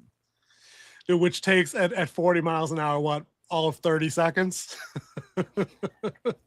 And unless somehow, which I'm guessing this is a low budget film because it's by Backroom, the same movie did Backroom. So he probably didn't have a big super budget. So he probably didn't have a process trailer. But if he did a process trailer, that takes even longer. Oh my. So a process trailer is a big truck. Look, they have a tow truck, but it has a trailer behind it that the car actually sits on. So they just set the cameras up and actually give them directions through the windshield. And they just have to act like they're driving. Which always looks goofy. You can always tell, dude. You really can. Because unqualified people oversell it. It's like when you watch these dorks on a TV show play video games and they're sitting there with the controller doing this. For everything. Stop it. Yeah. I can go through a 4-hour I've never driven a car session. like this. Right. I've never had to go like this unless I didn't have power steering. Dude, I could go through a 4-hour Battlefield session fucking motionless from the wrist down. You'd never fucking know. From the wrist up. You'd never know that we were playing Battlefield. So when you're sitting on the couch doing one of these, it just looks, stop it. You can always tell when somebody's fake driving. Dude, I think that there's a 0% chance there's any monsters in this movie because even Backrooms gave us like the glimpse of like Captain whatever his name was, the furniture store owner guy. Yeah, had like the version of himself that was pursuing him at the end. I don't think this movie gives you any of that. I think this legitimately gives you these 3 people that clearly have a history. It all falls apart. They're all going to die at the end of this shit, and no one's getting out of this. I think it's mostly, I'm believing based on what we're seeing that it will probably be self-harm. Oh, yikes. Okay, well, let's see if we get the trigger warning for that when the movie comes through, because that'll give that away real quick, because all these modern movies are loving the trigger warnings on top of like the old school MPAA kind of warnings up front. But that is it. That is the theatrical movie coming through. Yep, it comes out again August 21st. Okay, so mid-month. So we got a few weeks away from that. Yep. All right, what do we got next? We got 2. We got the one that's going to be coming out the closest to us, August 7th. This one is called The Last House.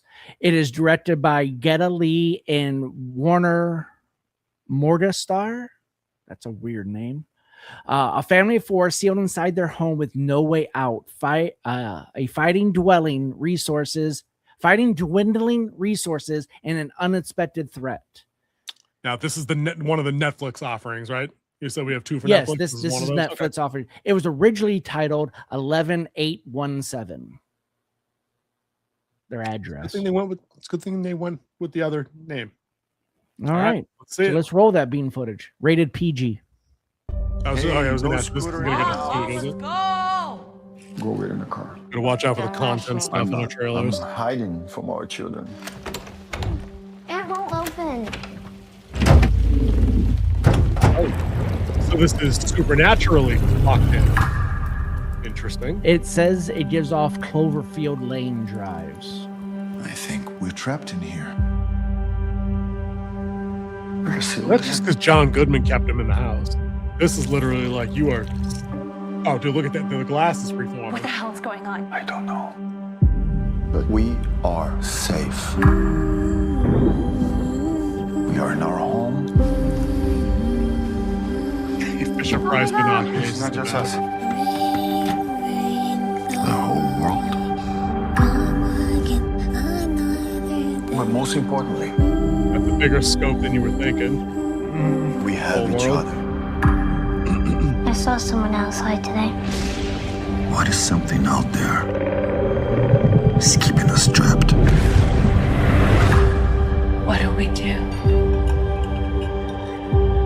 We survive.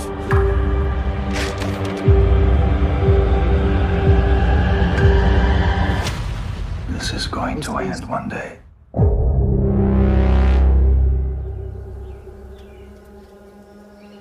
Was not expecting that.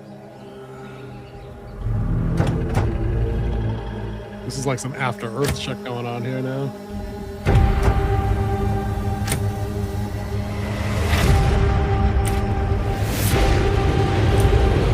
I mean, is the danger here that you just starve in your own home? If nobody can leave. Oh, there we go.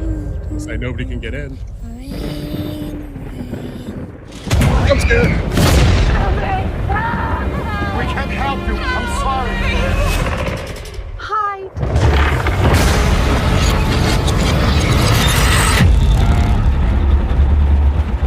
So no one's coming to save you kind of vibes? And the door just opened. August 7th on Netflix.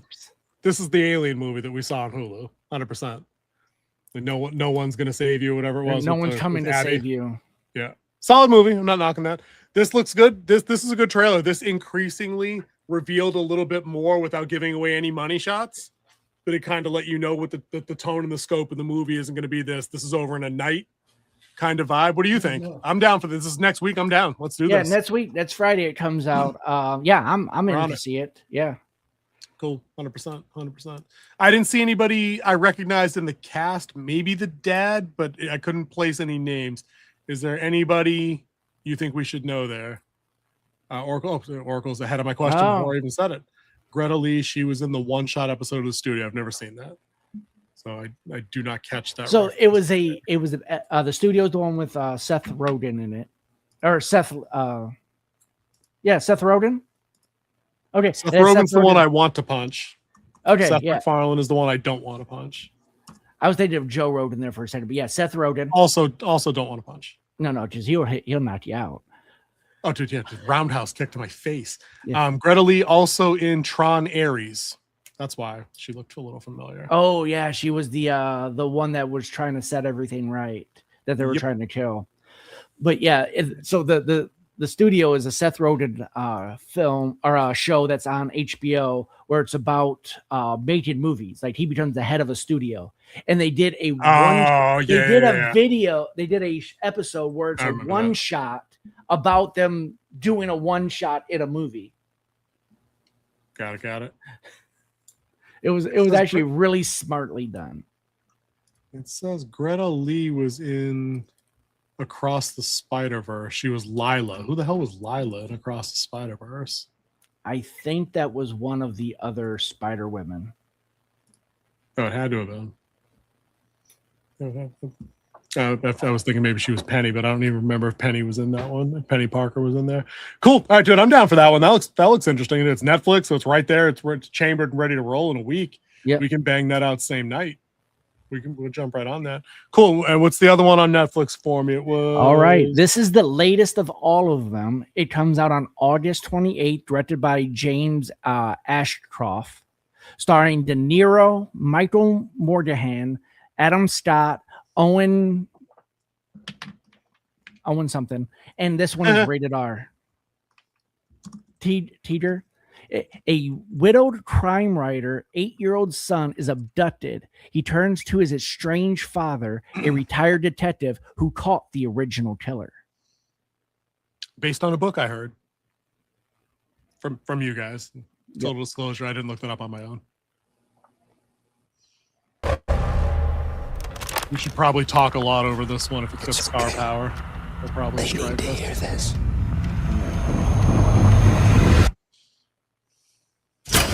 Yeah, that was the first line. Based on the book. It's a book. Yeah, it was written by Ben Jacobs, the first owner who wrote this movie.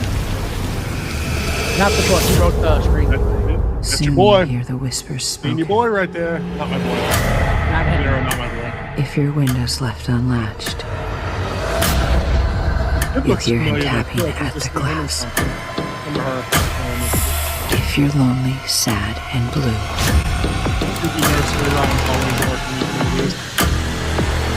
As that five, the Whisper Freddy Man will come for you. Freddy. Yeah, I was calling for the 1-2. Oh, never mind. Came through the doggy door.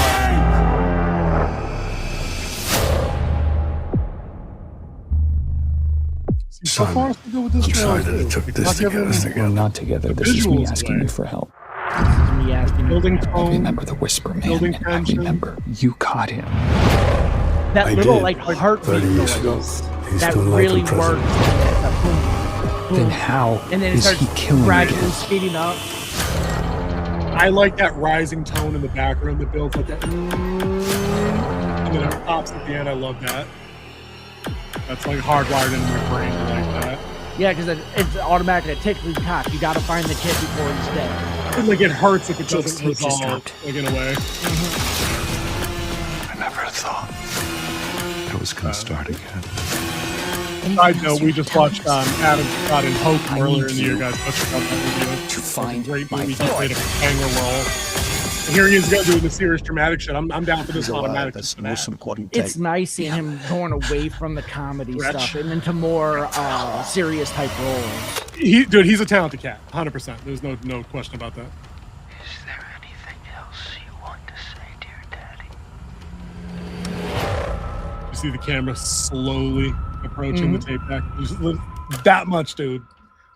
Dude, but even that, it's a trick of motion because when it's moving that close, it draws you in and you're half expecting the jump scare. Even if nothing comes from the tape deck, you're still geared to it shouldn't be moving like to that. think that.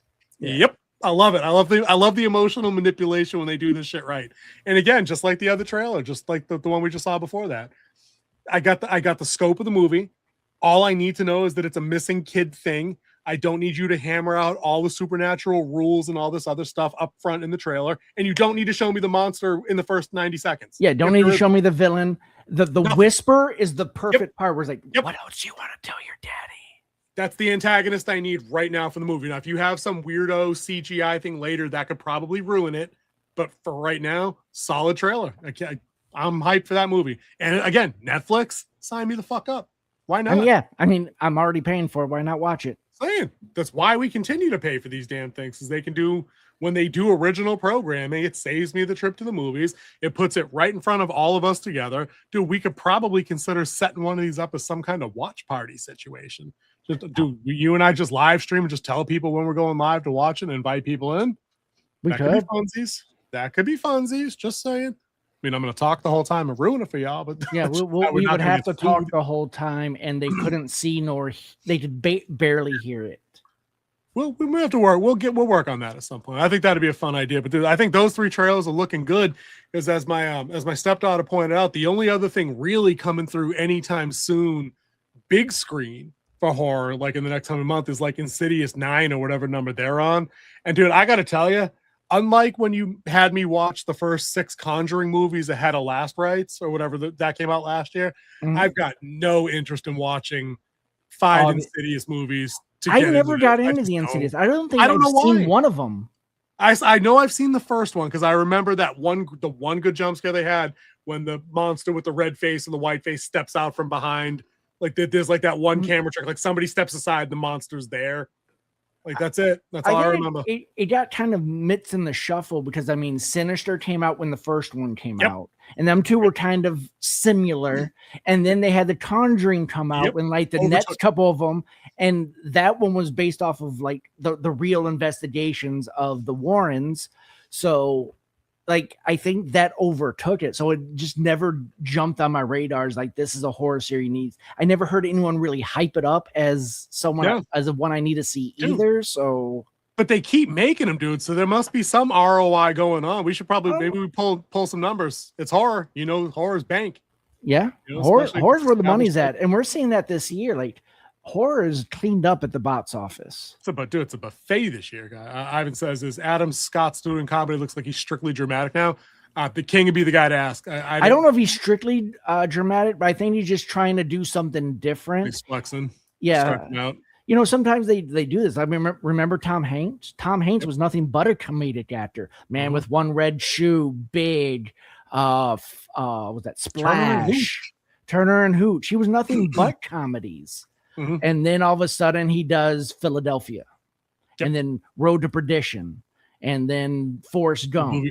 Little movie called Saving Private Ryan. Saving Private Ryan, and it totally took his career into another direction. I mean, he even tried to go back to comedy where they did that retelling of an Edgar Allan Poe one, where it's like I remember that one. Yeah, he's like this really weird guy in it, but he tried to go back to comedy, and that movie completely like crashed and burned.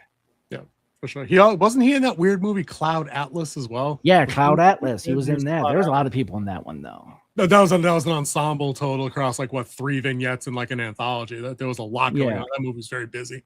Maybe Insidious is worth taking a look at like its numbers to see if there's like a trajectory, like if review scores stay the same, maybe that justifies its existence. It obviously has its fans, or they wouldn't be making them. The one thing I know about that series is that they did a really interesting thing. For anybody that hasn't seen it, I won't spoil it all the way through, but they do an interesting thing with the ending of I think it's movie 1 and movie 2 that tie them together in a way that's unexpected. And kind of fun in terms of plot implications. They did something off the beaten path that I respect that when I was reading synopsis of those back when. Yeah. But besides that, I mean, I feel like the horror movies for like the big IPs, they've gone kind of the same way as our summer action IPs. Like there is no Jurassic World this year. There's no Fast and Furious. Like for horror, we're not doing a Paranormal this year. There's no Paranormal Activity. There's no Scream coming in October. There's no. But what else? There was already a Scream this year, wasn't there? Wasn't that last year? That was like last November. I thought it was this year. That was last December, I think, dude. Yeah, it was last winter. Wasn't this year? Okay. 2025. That's what I mean. I think horror run out of steam. I think horror franchises like the big ones that we know need to take a back seat and let some of the new stuff come in. Just to wash the palate. It's like the reason why at a true Italian dinner you get this shot of like a limoncello to take. You got to wash the palate out every now and then, so you can taste the full pleasure of what's to come. And you're right. Like August is I would say the weakest month this year, because I mean we have End of Oak Street, which is the new J.J. Abrams, and they've already spoiled that because it was a bad trailer. Terrible trailer. Yeah, Ivan says Scream 7 was this year. What, February? Was the King right? We didn't challenge flag. I could have swore we did it this year. I could have swore. I honestly thought it was last winter. February is winter, so I mean, maybe that's why it was cold and dark. It all feels the same up here. It's all the same for you guys down there too. Yeah. But then we have the next Jason Statham movie, Mutiny. So now he doesn't have a job. He has an action. Just to do the joke. Okay, so the next one's going to be like jogging. Yeah. Power walking. This is a mutiny. I mean, he says the title of the movie in every movie he's in. Dude, I mean, I'm a beekeeper. He said, dude, they said beekeeper in like 3 different places. I'm a working man. Oh God, just stop it. Dude, I'm a transporter. Do Death Race and Transporter or don't. Yeah. Do the Meg or don't. Dude, Oracle says Scream 7 was February 27th. Good call, King. Good call. Retracted by the Wolf. Yeah. Right. Coyote versus Acme, which is a comedy. That's not horror. Yeah, not horror. And of course we have Super Troopers coming out this next weekend. That's not even good. Super Troopers 3, I should say. Yeah. The Armorist is down for that, but I'm not. Ice Cream Man, which I mean, I'm not an Eli Roth guy, especially after Thanksgiving. Dude, you take that back and shut your damn dirty mouth. You know damn well Thanksgiving was the greatest horror movie of the year that year. No. The Pilgrim will never make the Pantheon. He's even below the Fisherman. Is 10 times the killer the Fisherman is, dude. 10 times. He did cut a woman in half with a dumpster. Thank you, which was stupid. And then he put it on top of the Mega Mart sign. Dude, how? There was no crane. There was nothing. The fire department had to go get a crane and come back to get the body down. But dude, I remember we were doing that review and you were like, bro, I get it. The dumpster kill was great, but how did the plastic cut her in half? It ain't a steel plate that dropped on her. It's plastic. Have you used a dumpster before, sir? It's like, oh yeah, I have. Yeah, it is plastic, isn't And it? and then from the trailer, I thought her face went onto a deep fryer, but it was just water to be stick her to a freezer. I think the deep fryer would have been so much better. The deep fry would have been better, but it still would have worked as they did it. The temp change would have absolutely stuck her face to that door. Oh yeah, definitely. That wasn't even the best kill. Dude, the best kill 100% is the poor bastard who like goes neck first onto the broken glass door at the shopping mart. That shit was savage. That was great. I won't even tell you to watch the review. I'll tell you right now what I said. I said the writer of this movie, which is Eli Roth, should have his WGA card revoked for that movie. Dude, it's getting, listen, you can't get your WGA card revoked if you get a damn sequel, and it's getting a damn sequel. No, if you fund it yourself, you could definitely get a sequel. I'm not going to lie. I might have sent him $50 on the crowd fund for that. I'm just saying. That's why that Venmo didn't go through for you. Dude, the way his arm broke when someone stepped on it doesn't make sense. It broke up. It did. I don't get that either. But can we talk about how that poor lady got scalped by the shopping cart, though? That made you cringe. I know that for a fact. And the people piled up on the broken glass. I was feeling that. I'm like, oh no, I don't like that. But I do like that one guy died holding on to the waffle iron, though. They understood the assignment for the Black Friday up here in Massachusetts. They got that shit. That's these idiots. That's 100% how that shit happened like 15 years ago. Like that's a thing. Luckily, we don't do that anymore. We've digital Cyber Monday'd everybody out of that nonsense. Man, the mainstream horrors is. Did you have other shit? The only other horror, that's the only other horror that we haven't mentioned. Yeah. And then in the family and comedy, I just mentioned Super Troopers 3 is the one night only, where you can only have sets on one night a year based on some government mandate. Rom-com. Yep. And Paw Patrol.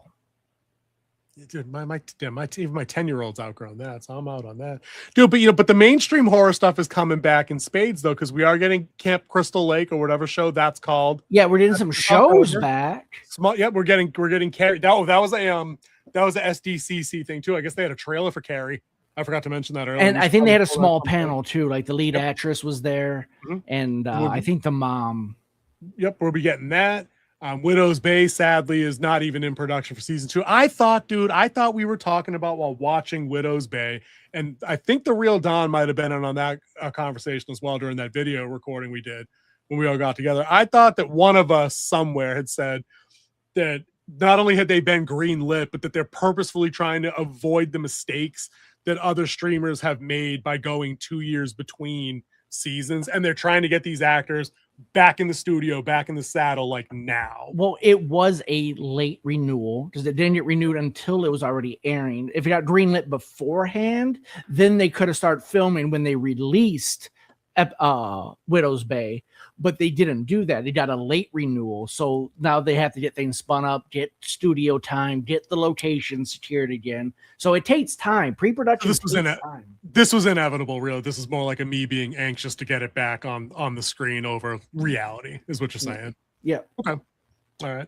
Ivan's asking, how long can Crystal Lake last? It's not like his mom is the mainstay villain of the franchise.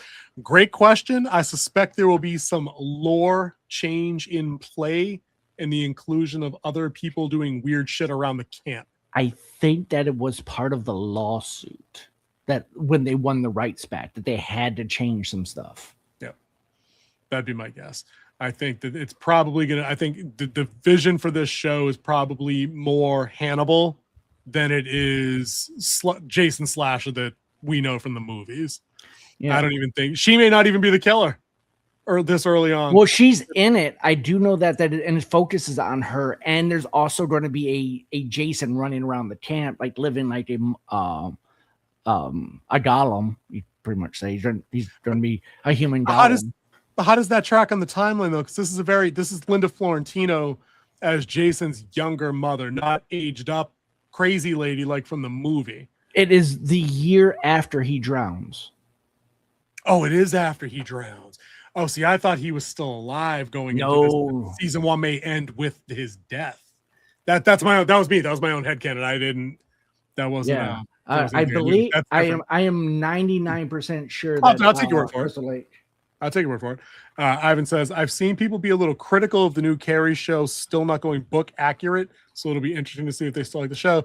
King, what's our official policy on adaptations here on the channel? Adaptations are hard. That's my policy on that. Dude, if they respect source, they can shift a couple of things around, consolidate a couple of plot arcs and characters to make it work. If you've got a 400-page novel, there's a good chance you're not going to get everything onto one of these express condensed seasons of streaming TV. So if they get 8 episodes, maybe the Oracle can pull the page count for Carrie real quick. But you're talking about the complexity and the ramblingness of a Stephen King book from his early run. That's the first book. Carrie, book number 1. I think Carrie was his first. It was his first novel. It wasn't his first book, because his first book was a collection of short stories. But I'm saying this is early King. This is early King. Yeah, this is very early King. But they've also shown that her power is the shine. Okay, so she's good. King. Yeah, I was saying she's connected to the shine, like, because she has the shine. Right. Oracle says it's 250 to 320 pages. I'm guessing based on like edition and type size and all that good stuff. So let's just call it 280 pages. That kind of concerns me the other way. Like for 280 pages, one novel, it's almost like they're going to have to create a couple of subplots to pad an 8-episode run. I think you could add more detail, because I believe in the book they don't go into a lot of detail of her being tortured by the kids, the bullying that's going on. So they could elaborate a little bit more on that, make a couple more instances that weren't in the book of her being bullied. Yeah, you're going to need that to stretch it out. But the key to Carrie, though, is the last scene. Right.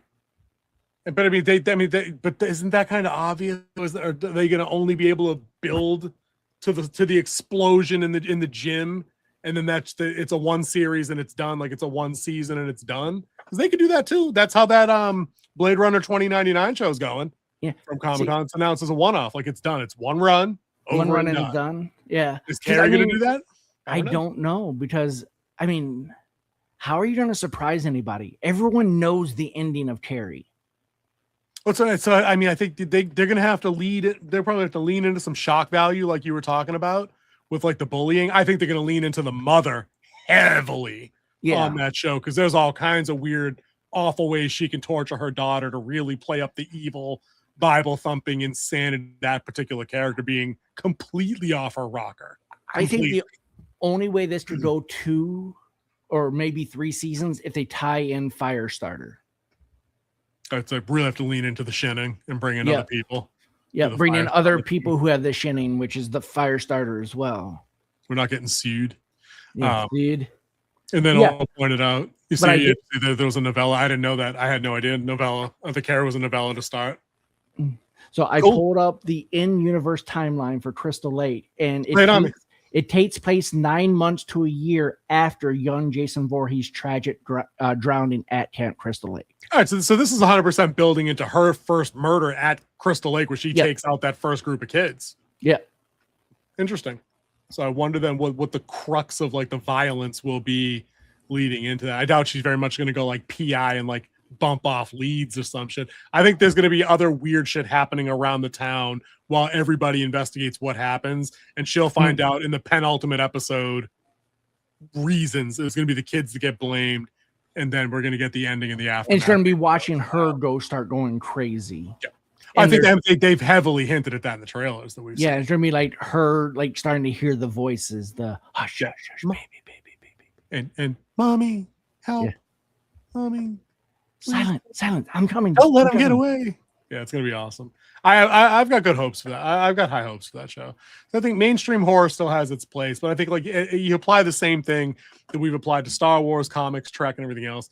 When you've run it off the rails, sometimes you got to like let the engine die out. You got to let the gas burn itself out, let the tire stop spinning, pull the wreckage out, reassess, reassemble the crash scene, give it a few years, and come back. Like this whole Jason thing with like the reboot movie from a decade ago, the show, this has all been in development hell with the legal battle, like you mentioned. The same thing. They're going similar things with the Craven estate handing over the rights to Freddie over to Paramount so they can do something new with that. So now I think enough time will have gone by that they can take their next shots. But the stuff we just covered earlier, like the fandoms for like the superhero stuff, we need that longing that you mentioned. Like if it's not going well, walk away for a bit. And if you want to know our thoughts about other canceled stuff, come in next week when we're going to talk about shows that were canceled or ended that kind of might need a reboot or a remake. We're Firefly. going to decide on which one they should do. Which a reboot is they move forward. A remake, we start at episode 1 again. Yeah, it's going to be a fun topic for next week for sure. I'll be looking forward to that one. Do we have anything else, or are we going to dismiss the Class King? I think we're done for tonight, but we do have some interesting stuff coming forward. Of course, keep your eyes open for our Spider-Man review. Our Odyssey review is up now. Also, go back if you haven't seen any of our other reviews. They're all on POD right now. All of our former episodes of FrostCast is on POD and soon to be on other platforms. Uh-oh, did I hint something? I think he did. Okay, so thank you for tonight, and y'all have a great day. And I will just add to the King's thing is to put a solo video out the other day on my thoughts on Ghost Rider being announced from Comic-Con. I have some concerns. They're not probably what you think it would be. I'd encourage you guys to go check that out and drop a comment there. See if I put all the dots together in that argument. I tried to come at it a little bit more logically and a little less emotionally in that one. But go check that one out. And until next week, Wardens, we will see you in the next one. And go Spidey. See ya. Bye, people.